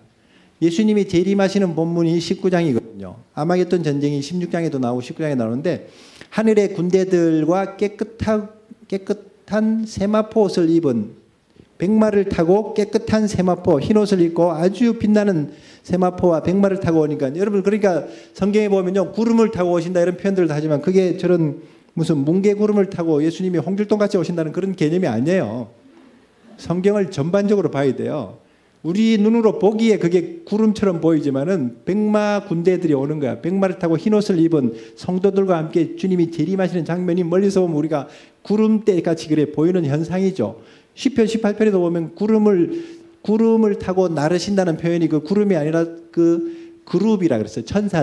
천사들이 예수님을 호위해서 이렇게 오시는 그 모습들. 그래서 이렇게 흰 옷 입고 백마를 타고 그 입에서 검이, 말씀의 능력이 나온다 그랬습니다. 예수님이 무슨 재래식 무슨 공군 전투기 같이 무슨 폭격해서 이런 아마겟돈 전쟁을 선멸하는 게 아니라 말씀하시면 그대로 그냥 다 여기 보면 막 저기 핵폭탄 터지듯이 여기 나중에 죽어요. 보면은 이 아마겟돈 전쟁이나 유프라데스 강에서 일어나는 전쟁들 보면요, 그냥 눈이 썩고 그 스갈에서도 보면 그 자리에서 막 사람이 막 다 이제 녹아져 버리고, 그 검이 나오고 만국을 치시고 철장으로 다스리고 맹렬한 진노의 포도주 틀을 밟으신다 그랬습니다. 할렐루야. 저는 이런 장면들을 자꾸 묵상해요. 세상이 점점 어려워지고 막 악한 자들이 이기려고 하는 것처럼 보일 때는 자꾸 다니엘서나 계시록이나 이런 말씀들 들어가면서, 그래 조금만 더 이제 버티자. 여러분들 요한계시록이 어려우면요, 어디 고전 하나 저기 춘향전 사다가 읽어보세요. 춘향전 읽으면 계시록만큼은 아니어도 그 비슷한 은혜가 임해. 우리가 신부로서 피 흘리기까지 우리가 얻어맞고 막 이 절개를, 믿음의 정조를 지키기 위해서 견디다가 거의 숨통이 넘어갈 만할 때 저 몽롱한 신랑이 마르나타 하면서 아멘가사 철퇴 하면서 저런 등신 같은 신랑이 늦게 오는 것처럼 때로는 우리 생각보다 더디게 주님이 오실 수 있어요.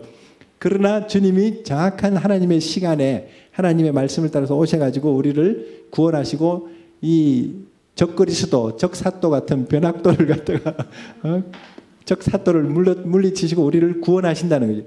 딱 춘향전 누가 지었는지 몰라도 계시록을 좀 아는 이 작가가 지은 것 같아 보니까. 그 여러분들 너무 신부가 고상하게 이렇게 막 무슨 웨딩 드레스 입고 주님 맞이할 생각하지 마시고요. 피 묻은 옷을 입을 각오를 해야 돼요. 내 피가 아니라도 누구 피인가는 튀어야 돼.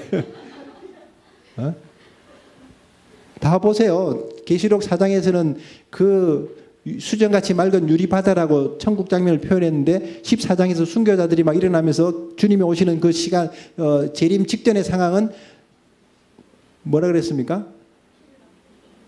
그 바다 표현이 나오죠. 지금 금방 생각 안 나는데 여러분들 생각 안 나는구나. 불이 섞인 유리바다라 그랬어요. 불바다가 돼버려요. 수정같이 맑은 유리바다였는데 그냥 이 환란의 바다로 바뀌는데 그걸 건너온 자들이 이제 홍해를 건너서 모세의 노래, 미리암의 노래 막 부르잖아요. 그 계시록도 딱 같아요. 그 불이 섞인 유리바다를 건너서 환란의 바다를 지나서 온 성도들이 어린 양의 노래, 모세의 노래를 부른다 그랬어요. 이거 얼마나 성경이 놀랍게 지금 연결되고 있어요.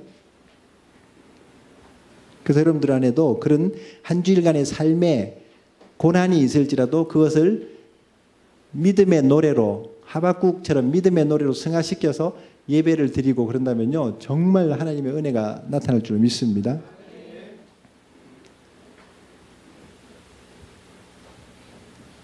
그래서 마태복음 24장도 계시라고 그렇게 연결된다고 말했죠. 그 오셔서 하늘 이 끝에 땅 끝까지 사방에서 모으신다. 마지막 추수를 하시는 겁니다. 마지막 추수가 일어나기 위해서 마지막 순교가 많이 일어납니다. 왜냐하면 순교자의 피가 교회의 씨앗이 되기 때문에 순교의 피를 통해서 하나님의 구원의 역사가 일어나요. 반드시 전쟁이 일어나면 장군도 죽을 수도 있고요. 희생이 있습니다. 희생이 없이 어려워요. 그 예수님이 오시는 시간표는 제가 여기 말씀드렸고, 고린도전서 15장에 보면은 순식간에 마지막 나팔에 다 호련히 변화된다고 이렇게 말씀하고 있습니다. 데살로니가전서 4장에서는 하나님의 나팔. 제가 왜 이 나팔을 얘기하냐면요, 여기 지금 마태복음 24장에 나오는 마지막 큰 나팔 소리, 고린도전서 15장에 나오는 마지막 나팔 소리, 데살로니가전서에 나오는 하나님의 나팔 소리, 이게 계시록에 나오는 나팔은 심판의 나팔을 의미하고 여기서 나오는 나팔은 구원의 나팔, 휴거의 나팔을 말합니다. 여러분들 부모가 엄마예요? 엄마가 자녀의 이름을 부르면 많은 다른 아이들이 있어도 그 아이는 엄마의 음성을 들어요. 양은 목자의 음성을 듣는다 그랬어요. 그러듯이 이 나팔 소리가 지금 세상 나라를 심판하는 그 나팔도 공부를 잘해야 돼. 첫째 나팔이 불면은 3분의 1이 막 불이 타고 또 몇째 나팔이 불면은 막 짐승에 뭐에 떨어지고 막, 여러분들이 이런 거 공부 안 해놓으면요, 막 나팔 소리 난다고 다 휴가하는 데로 갔다가 불벼락 맞을 수도 있어, 나중에. 그게 나중에 계시록에서 좀 공부하세요. 그래가지고, 근데 들어보면 이게 하나님의 진노의 나팔인지 심판의 나팔인지 우리를 부르는 구원의 나팔인지 성도는 들을 기가 있습니다. 제가 그래서 이거 구분해 놓은 거예요. 여기 책에 구원의 나팔, 승리의 나팔, 부활의 나팔 소리와 계시록에 나오는 심판과 환난의 나팔 소리 다릅니다. 분명히. 이상하잖아요. 7가지 나팔이 전부 다 심판이잖아요. 계시록은. 그래서 마지막 나팔과 아마 동시다발적으로 이 구원의 나팔 소리가 들려질 텐데, 우리는 유대인들도 나팔절이 되면 100번의 나팔을 부는데 마지막 나팔이 예수님이 메시아가 오시는 나팔이라고 이렇게 인식하고 있어요. 굉장히 길게 다르게 불어요. 마지막 나팔 소리가 달라요. 여기는 지금 앞으로 이제 여기 누가 이스라엘 갔다 오면 저 이만한 소파를 하나 좀 이스라엘의 그 나팔 하나 갖다 놓으면 좋겠네. 그럼 여기 우리 막 드럼도 치고 막 기타 치는 사람들 보니까 금방 나팔도 금방 불 것 같아 보니까. 이 나팔 소리가 한번 탁 퍼지면요, 그냥 잠잠해지는 거야, 다. 그리고 나중에 그 유튜브 같은 데 보면요, 그 100가지 나팔 소리, 그 9가지 종류의 나팔 소리가 있어요. 몇 번 짧게 부르고 길게 부르고, 뭐 그거 이렇게 연습하면은 우리가 자꾸 이렇게 들었던 걸 들어야지, 영어도 자꾸 들어야지 뭐가 들리지. 처음 들으면 저게 중국 사람인가? 저게 어딘가 모르는데, 그러니까 자꾸 익숙해져야 돼. 나팔 소리, 그 하나님의 이런 어떤 오심에 대한 그런 징조들. 자, 여기 절기에 대한 부분들은 제가 여기 예수님의 초림과 재림과 연결한 부분이고요. 6월절이 십자가라면 초실절이 부활이고, 오순절이 성령 강림, 나팔절이 재림과 환난, 대속죄일이 심판, 그 다음에 초막절이 천년왕국, 이런 구도로 우리가 영적으로 매칭을 할 수 있다는 겁니다. 예수님이 어디로 오시는가? 7번에 보면은 시온을 택하신다 그랬습니다. 여호와께서 시편 130편에 시온을 택하시고 자기 거처를 삼고자 이르시기를 내가 영원히 쉴 것이라. 그 분명히 시온이면 이스라엘인데 하나님은 이스라엘을 영원히 안식할 처소로 택하셨다는 거죠. 그럼 이스라엘이 없어버리면 하나님이 이 말씀이 틀린 거잖아요. 스가랴서 14장에서도 그날에 D-Day, 주님이 오시는 날이죠. 그날에 그 발이 예루살렘 앞 동쪽 감람산, 겟세마네 그 동산 올리브산, 감람산에 서신다 그랬어요. 예수님이 오시면 감람산에 오시면 지진이 나서 동서로 갈라진다 그랬어요. 갈라지면서 무슨 일이 나냐면 그 다음 밑에 본문에 스가랴서 조금 14장을 더 읽다 보면 물이 생수가 솟아난다 그랬어요. 그래서 동으로 서로 흘러가요. 예루살렘 지도 펴놓고요. 여러분들 동쪽이 어디냐면은 사해입니다. 사해가 지금은 죽은 바다인데 예수님 오시면요. 생수가 흘러서 사해가 살아나요. 이게 에스겔서도 마지막에 40장부터 41장에 보면 성전에서 물이 나와서 만물을 소성한다 그랬죠. 문지방에서부터 점점 차고. 그러니까 아마 아마겟돈 전쟁으로 다 잿더미가 되고 불바다가 됐는데 거기다가 뭐 천년왕국을 세울 수는 없을 거 아니에요. 그러니까 생명의 역사가 일어나야 되기 때문에 성전 주님이 오시면서 이제 지금도 사실 지질학자들이 예루살렘 그 성전산 밑에 지금 엄청난 양의 물이 지금 저기가 그 지하수가 있다고 얘기하죠. 그리고 성전산하고 감람산 사이에 큰 골짜기가 있어요. 이게 지진으로 말하면요, 지진판들이 이렇게 만나는 곳에 이제 갈라질 곳, 그 이제 대지진이 일어나요. 이게 예수님 재림의 징조인데 거기서 물이 이제 솟아날 것을 지금 얘기합니다. 그 성경을 여러분들이 그냥 이렇게 추상적으로 보지 마시고, 아 이게 실제 하나님의 사건이고 성취라고 이렇게 관점으로 보다 보면요, 이게 들어와요. 예수님이 오셔가지고 열방에서 성전산에서 열방을 통치하시고 천년왕국을 건설하신다 그랬습니다. 여기 이사야서 2장에서 예언하고 좀 말이래. 그래서 이상하죠. 선지자들이 2600년 전에 2700년 전에 다 선지자들이 그날에 말이래 얘기하는 것이 역사적인 시대만 얘기하는 게 아니라 종말의 시대, 마지막 때에 주님이 오실 때를 예표를 하고 있다는 것을, 예언은 항상 이중적인 겁니다. 구약 성경이 구약 시대 사건과 예언으로 끝난 게 아니에요. 오늘 시대에도 여전히 말씀은 살아서 역사하고 있고 성취가 될 줄로 믿습니다. 그래서 이 말씀이 지금 말일이라고 얘기하는 것은 주님이 오실 그 엔타임에 여호와의 전의 산이 모든 산 꼭대기에 설 것이다. 다 이제 높아진 데는 낮아지고 골짜기는 도도해지고 성전산이, 지금도 뭐 성전산이 예루살렘이 해발 800m가 넘기 때문에 그걸 산이라 그러죠. 예루살렘. 거기에서 말씀이 나와서 다 열방을 통치하신다고 말씀하고 있습니다. 시온산에 모든 집회를 이루고 낮에는 구름과 연기, 밤에는 화염의 빛을 만드시고 모든 영광 위에 덮개를 두시며, 이런 표현들 때문에 사실은 선지서에 보면은 물이 바다를 덮은 것처럼 하나님의 영광으로 가득하게 하신다. 순종해서 하나님 앞에 굴복하는 나라들이나 백성들도 있지만요, 순종하지 않아서 하나님이 심판하시고 무릎을 꿇게 하시는 역사가 있습니다. 그래서 이스라엘, 예루살렘, 지구촌의 심장과 같은 하나님의 생명의 중심지라고 우리가 비유할 수가 있죠. 왜냐하면 스가랴서 2장 8절에 보면 하나님의 눈동자라고 표현을 하고 있습니다. 뭐 우리가 속담에도 몸이 천냥이면 눈이 칠천냥이라 그러나요? 눈이 그만큼 중요한데 하나님의 눈동자 같은 백성으로, 그러니까 그 눈동자를 범하는 자마다 하나님이 심판하신다고 이제 말씀하죠. 성경은요, 여러분들 선지서도 공부하다 보면 재밌어요. 에스겔서 같은 것도 1장부터 48장까지 있는데 절반은 유다 백성들의 심판, 죄에 대해서 지적을 합니다. 이게 근데 사실 선지서가 보면은 전체 성경 전체 하나님의 구속의 역사를 예표해 주는 것 같아요. 절반은 이스라엘 백성들 유다의 죄를 지적하면서 심판하시겠다 그랬는데 25장부터 쭉 보면 이방 나라들 모압이나 암몬이나 막 심지어는 전 바벨론까지도 하나님이 다 이제 심판하시는 것을 이제 얘기하다가 그 다음에 36장부터 이제 이스라엘을 회복하시고 하나님의 나라를 완성하시는 마지막 장까지 그 이스라엘의 회복과 하나님의 나라의 영광에 대한 부분으로 마무리가 돼요. 이게 지금 다 하나님의 시간표거든요. 그러니까 거기 보면 우리가 봤던 에스겔 골짜기가 37장에 나오고 거기에 생기가 들어서 이스라엘이 살아나고, 그리고 그 곡마곡이 38장 39장에 막 전쟁하는데 그 얘기가 지금 여기입니다. 여러분들 보세요. 34페이지인가요? 곡마곡 13번에 보면은 곡마곡 전쟁이 나오죠. 이게 에스겔서 38장 39장 얘기입니다.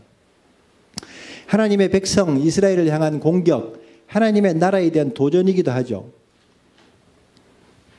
그래서 제가 여기 박스 안에 현대 국가들과 이렇게 비교를 해놓았었는데 이건 제 자료가 아니라 미국의 고든 코넬이라는 유명한 신학교의 총장이셨던 월터 카이저 박사, 이분은 구약학 교수로 웬만한 신학교에서는 이분 책을 가지고 구약을 배웠는데, 이분이 한국에 오셔가지고 이스라엘 집회 때 강의하시면서 이 자료를 저희한테 주셨는데, 여기서 나오는 로스란 나라는 러시아를 의미하고, 바사, 이란, 파키스탄, 아프가니스탄, 다시스, 스페인 남쪽, 구스, 이디오피아, 저 아프리카 쪽이죠.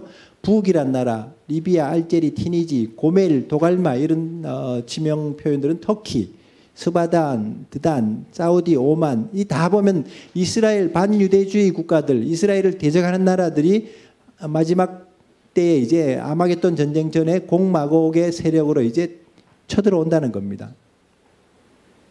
근데 하나님이 이방 나라들을 다 심판하시고 이스라엘을 회복하시고 축복하신다는 그 결론으로 에스겔서가 마무리가 되고 있어요. 왜 쳐들어오냐면요, 이스라엘 땅의 재물을 탈취하러 온다 그랬어요. 지금 세상 나라들이 어려워지면요, 앞으로 이제 이 재앙이 점점 심해지면 나라들 간의 전쟁도 날 수 있어요. 무역 전쟁이 막 나는데 이게 나중에 막 지금 미국하고 중국 보세요. 막 전쟁이, 무역 전쟁에서 이제는 앞으로 막 정치 전쟁에서 전면전으로 가려고 막 애를 쓰는데, 그러기 전에 벌써 저는 중국 땅에 지금 애굽의 10가지 재앙 중에 3가지가 벌써 왔어. 애굽에 지금 막 메뚜기들이 땅속에서 지금 기어 올라오고 있지. 지금 코로나가 덮어버렸지. 경제가 지금 다 무너져서 죽을 지경이지. 샨샤댐이 지금 터지려고 지금 몇 메다 안 남았잖아 지금 보니까. 저거 사실 지을 때도 200만이 넘는 그 산지 지역의 주민들이 수몰돼 가지고 고통받고 얼마나 그 땅에서 그 탄식을 하나님이 들으시는 거예요 사실은. 그러니까 저 세상 나라가 벌을 하지 않더라도 니느웨를 하나님이 그 자연적인 재앙으로 바벨론에게 무너지게 하신 것처럼 하나님이 저 수몰시키는 역사, 저거 수몰되면서 상하이까지도 막 덮어진다 그러는데, 그러니까 이 시진핑 체제가 얼마나 기독교와 이런 믿는 자들을 핍박했는지를 보면요, 마땅한 지금 환란을 직면하고 있어요. 저걸로 더 강팍해지면 하나님이 3가지가 아니라 10가지, 애굽의 10가지 재앙까지 갈 수 있는 거지 사실은. 그 우리도요, 남의 재앙 보고 우리가 뭐 관망할 게 아니라 우리도 하나님 앞에 서지 않으면은 저렇게 환란을 당할 수 있다. 그래서 이 곡마곡의 그 이스라엘 땅에 지금 보면요, 막 네게부 사막 지역에 석유가 엄청 지금 매장돼 있는 게 발견되고, 유일하게 석유가 없는 나라였는데 지금 석유가 지금 나오기 시작하죠. 지중해의 바다에 그 천연 가스가 지금 러시아 매장량보다 더 많은 양이 지금 묻혀 있고, 그러니까 이제는 세상 나라 경제는 무너지는데, 계시록의 6장에 나와요. 세상 나라 검은 말에 이 세계 경제 공황이 와요 이제. 그러면 이제 그 나라들이 이제는 가진 게 무기하고 이런 군사들이니까, 저 이스라엘 안 그래도 미운데 저 나라에 자원이 막 일어나고 막 저 나라가 막 부욕이 되니까 저거 뺏으려고 오는 전쟁이 에스겔서가 예고하고 있는 이 곡마곡 전쟁이란 거죠. 딱 구도가 지금 그렇게 가고 있어요 지금 보면은. 그럴 때 이제 길을 들고 일어나는 마지막 악한 통치자가 적그리스도입니다. 여러분들 적그리스도를 표현할 때요, 제가 이제 한 5분 10분 안에 제가 마무리를 해드릴게요. 이 칠판은 안 지워지는 은사가 있구나.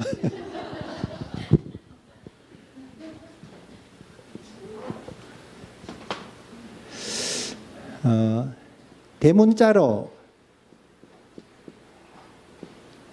크라이스트면 그리스도인데, 안티면은 적그리스도를 말하죠. 근데 이게 대문자냐 소문자냐에 따라서 의미가 달라집니다.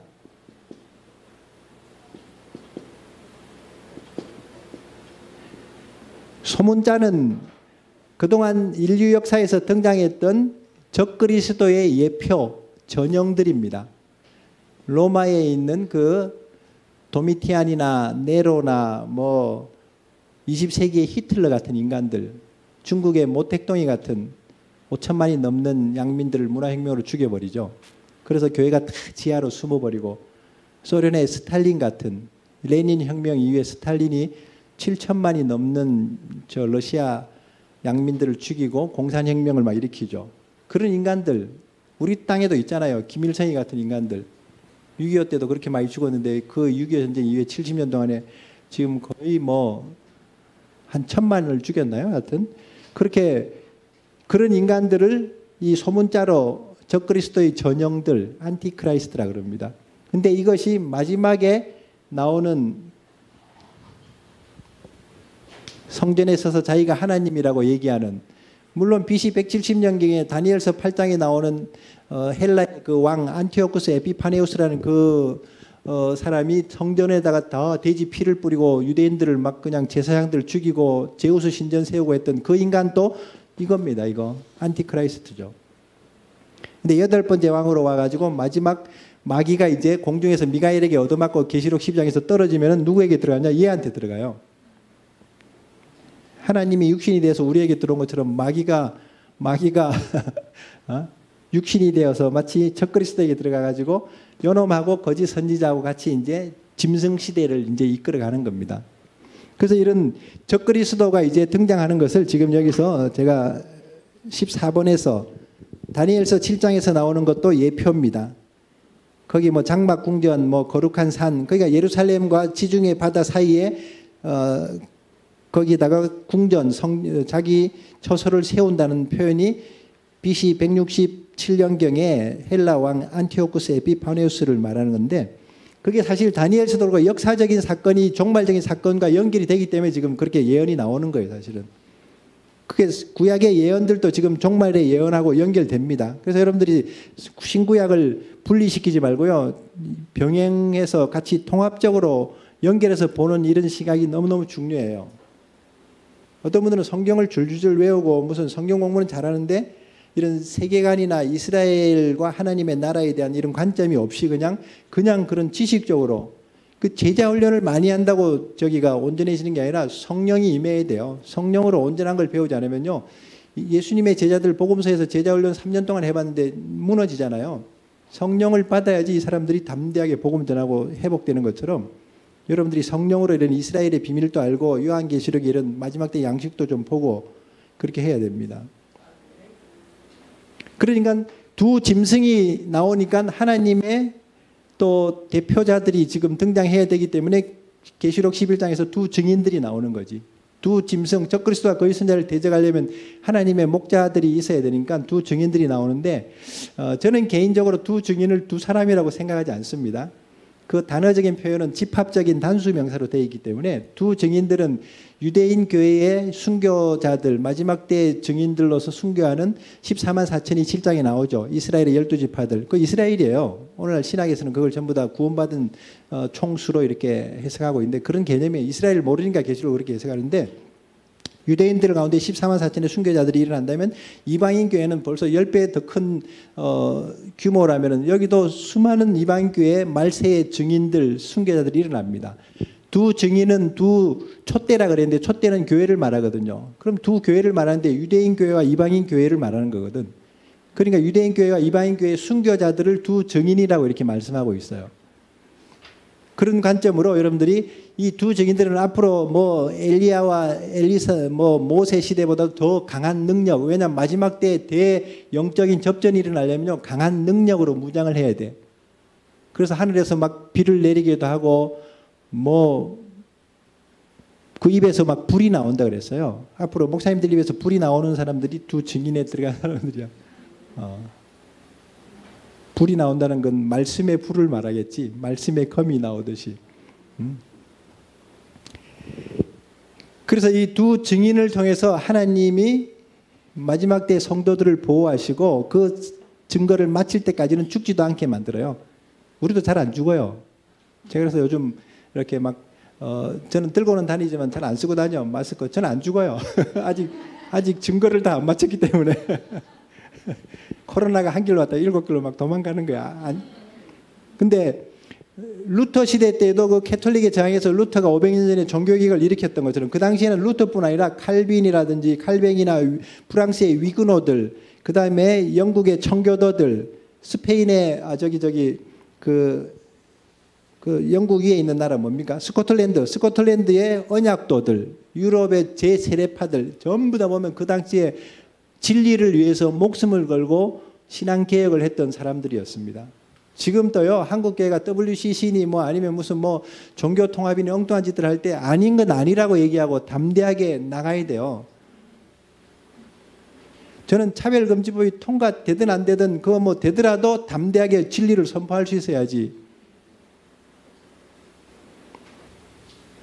그러다가 목사님이 그냥 감옥에 가면은 우리 목사님 살려달라고 빨리 저기 석방해달라고 그 기도하는 것보다 사도 바울이 에베소서에 보면은 그 옥중에 서신을 쓰면서 에베소서 6장에서 뭐라 했어요? 내가 황제 앞에서도 로마 황제를 만나서도 담대하게 복음을 전할 수 있도록 나를 위해서 기도해달라고 그랬지. 나를 빨리 좀 나 힘들다 나가게 해달라고 그런 기도 안 하잖아요. 우리 정말 성경적으로 살아야 돼 사실은. 그래서 독일의 히틀러 시대 때에도 그 마르틴 니밀러 그 다음에 죽여버리려고 막 그냥 그 놀라운 신학자인데도 그 인생을 다 접고 정말 이 불의에 저항하다가 순교한 그 보네퍼 이런 사람들 보세요. 다 담대한 사람들이죠. 이런 두 증인들이 앞으로 일어난다는 걸 지금 이 계시록 11장에서 말해주고 있죠. 왜냐하면 1260일이라는 동안에 이 짐승들이 막 이렇게 두 달 반 저기 한때 두 때 반때를 이렇게 핍박을 할 때 하나님의 백성들을 보호할 수 있는 목자로서 이제 세워주는 거죠. 할렐루야. 그러나 이 두 짐승이요, 나중에 여기 16번에 보면 잡혀요. 예수님이 재림하자마자 이놈들은 적그리스도 거짓말을 잡아가지고 산채로 유황불 붙는 못에 던져버린다 그랬어요. 그 예수님이 오시면 바로 이 적그리스도 거짓말은 지옥에 들어가요. 마귀는 어디로 들어갑니까? 무저갱으로 들어가요. 무저갱으로. 무저갱이 한문으로 무슨 뜻이냐면 바닥이 없는 구덩이란 뜻이에요. 바닥이 없으니까 1000년 동안 떨어지는 거야. 계속. 바닥이 있어도 무서운데 바닥이 없이 떨어져 봐. 그러다가 이제 1000년이 차면 잠시 나온다 그랬어요. 왜냐하면 그 땅에 있는 백성들을 미혹해서 다시 그 천년왕국 성을 에워싸고 다시 데모를 일으키는 게 그게 이제 계시록에 나오는 그 공마곡 시라고 나와요. 그 공마곡하고 에스겔서 38장의 공마곡 전쟁은 다른 개념이에요. 재림 전에 일어나는 전쟁이 에스겔서 전쟁이고 계시록 이후에 이 마귀가 데모하는 게 그게 공마곡 그런 개념을 연관성을 준 것이지 똑같은 사건이 아닙니다. 그래가지고 이 시하다가 하늘에서 불이 내려서 이 자연적인 육체로 그 천년왕국 시대에 거늘던 사람들 다 죽고 이제 그 크고 힘 보좌 심판대에 올라가면 마귀는 그때 천년왕국 후에 쇠사슬에 이 천사장들이 묶어가지고 그때 지옥에 던져버려요. 마귀는 천년왕국 이후에 완전히 끝나요. 우리는 지금 계시록을 다 보면서 야, 이 마귀와 이 세상 나라가 어떻게 최후를 받는지 알고 있어요. 여러분들 무슨 게임을 하더라도 그 결론을 모르고 볼 때는 너무너무 조마하고 그러지만 이미 계시록까지 창세기부터 시작과 끝을 다 결론을 완성을 봤는데 우리가 조마조할 필요가 없지. 오늘 이후로는 여러분들 당당하게 담대하게 사시기 바랍니다. 그러고 나서 메시아가 오셔가지고 천년왕국이 이루어집니다. 순교자들이 얼마나 복이 있냐면 저는 사실 순교하는 거 사실은 옛날에는 목에 가시가 걸려도 참 힘들었는데 요즘은 계시록을 다 공부하고 나니까 순교가 얼마나 영광스러운가. 옛날에 어떤 목사님이 이렇게 큰 대형교회 목사님 신학교에서 유명한 저기 총장도 하시고 막 그랬던 분이 꿈을 꿨는데 보니까 자기가 천국에 갔는데 자기가 보니까 상을 받을 줄 알았는데 없어 보니까 맨 앞줄에 이게 순교자들이 이렇게 있더래요. 순교자들이 맨 앞줄에 하여튼. 그 다음 두 번째 줄에는 복음을 많이 전해갖고 하늘의 별같이 빛나는 많은 영혼들을 구원하는 사람들. 여러분들 두 번째 줄에 가려면 전도를 많이 하세요. 세 번째 줄은 뭔지 아세요? 개척교회 하면서 지지리도 고생을 많이 한 목회자들이 세 번째 줄. 야, 우리는 세 번째 줄은 갈 수 있을 것 같아. 얼마나 고생해서 IMF가 오는 줄도 모르고 IMF까지 살았어. 평상시에 삶이 IMF여서 이분들은 IMF 관계도 없어. 그런 분들이 셋째 줄인데 이 사람은 복음을 많이 전해서 영혼들을 구원한 것도 아니고 순교한 것도 아니고 개척교회 하면서 고생도 안 했고 대형교회에서 누리면서 대접받고 이러니까 자기 줄이 없는 거야. 열 몇째 줄 가도 자기가 안 보이더래. 거기서 이 사람이 충격받아가지고요. 그 꿈이 깨자마자 딱 다 내려놓고 짐 싸가지고 인도 선교사로 들어갔어요. 그분이 쓴 책이 천국과 지옥이에요. 그분 유명한 목사님이야. 아주. 그러니까 여러분들은 지금 첫째, 둘째, 셋째 줄에 해당이 안 되는 분들이 많죠. 그러니까 여러분들이 빨리 교회를 개척하든지 아니면은 복음을 많이 전하든지 그 두 개 다 힘들면 죽어버리세요. 그냥 순교하면 돼. 순교. 살려고 너무 마스크 막 두 겹으로 쓰고 다니지 말고. 여기 지금 계시록 21장이 그 얘기입니다. 여기 20장이 천년왕국에 오면은 그 다스리는 권세를 목배임 당한 자들, 짐승과 그 우상에 경배하지 않고 이마에 손에 표를 받지 않은 자들, 끝까지 여러분들 저항해야 돼요. 표를 받는 거 이거 우리가 산속에 들어가서 살더라도 이 땅에서 매매하는 일들로 우리를 시비 건다 포기해야 돼요. 사실은. 그래야지 우리가 첫째 부활에 들어가는 자들이라고 그랬습니다. 그리고 나서 이제 주님이 고린도전서 15장에 보면 이 나라를 아버지께 올려드립니다. 고린도전서 15장에 보면 이게 뭐냐면 천년왕국은 주님의 나라입니다. 계시록 10장 우리 주와 그리스도의 나라라고 했어요. 그리고 이 나라를 아버지께 바치면서 새하늘과 새 땅이 열리면서 하나님의 나라 영원한 세계가 펼쳐지는데 천년은 진짜 문자 그대로 천년이란 그 왕국입니다. 마귀가 이제 끝났으니까 이제는 저 지옥은 어디 어두운데 바깥 어두운데 있겠지만은 이제는 죄가 없는 세상. 할렐루야. 죽음이 없는 세상. 저는 이거 너무 사모해요. 우리 아들이 저기 앉아 있지만은 우리 아들이 어릴 때 귀가 안 들렸잖아요. 주님이 오시면 이제 다 듣는 세상이 되잖아요. 아픈 것도 없어. 죽지도 않아. 여러분들 지금 세상 더 살고 싶어요? 아니면 그 놀라운 그 하나님의 나라에 들어가고 싶어요? 말은 이렇게 하는데 죽자 그러면 안 죽어보면. 그게 이게 얼마나 우리가 이율배반적인지 알아요? 조금 더 살고 싶고 시집도 가고 싶고 막 그러잖아. 이게 너무 우리가 보면요. 이게 실제가 안 돼 있어 신앙이. 근데 새하늘과 새 땅이 열리면요. 우리가 아까 에녹처럼 사도 요한처럼 못 봐서 그래. 그 하나님의 나라를 한 번만 이렇게 창문을 통해서 조금이라도 이렇게 그 창을 통해서 본다 그러면요. 이 나라가 얼마나 이렇게 괴롭고 힘들고 참 그래서 우리의 눈물을 닦아주시고 거기는 애통하는 것도 없고 아픈 것도 없고 어두움도 없고 그냥 얼마나 우리가 그냥 아무런 근심도 없는 그런 나라에 우리가 들어가는 것을 사모하시기를 바랍니다. 자 여기까지 제가 10분 오버했네. 원래는 요한계시록이 조금 더 내용이 있긴 한데요. 나중에 기도원에 오시는 분들이 있으면 제가 한번 계시록 특강을 한번 하든지. 그래서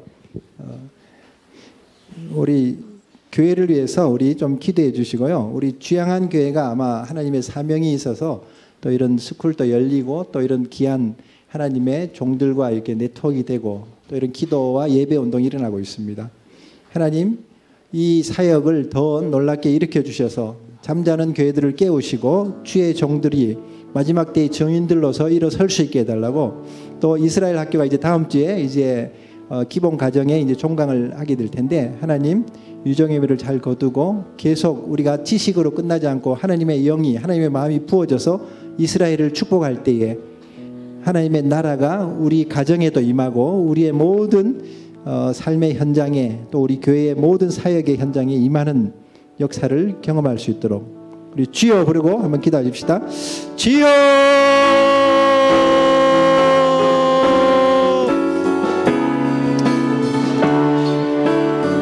할렐루야 할렐루야 할렐루야 할렐루야 주여 아버지 주의 나라를 사모함으로 나아가 주시옵소서. 그 나라에 들어가기까지 우리를 견디게 하시옵소서. 아버지여 하나님 아버지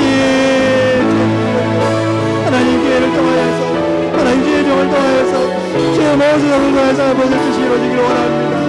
아버지여 임하시옵소서. 주여 도우시옵소서.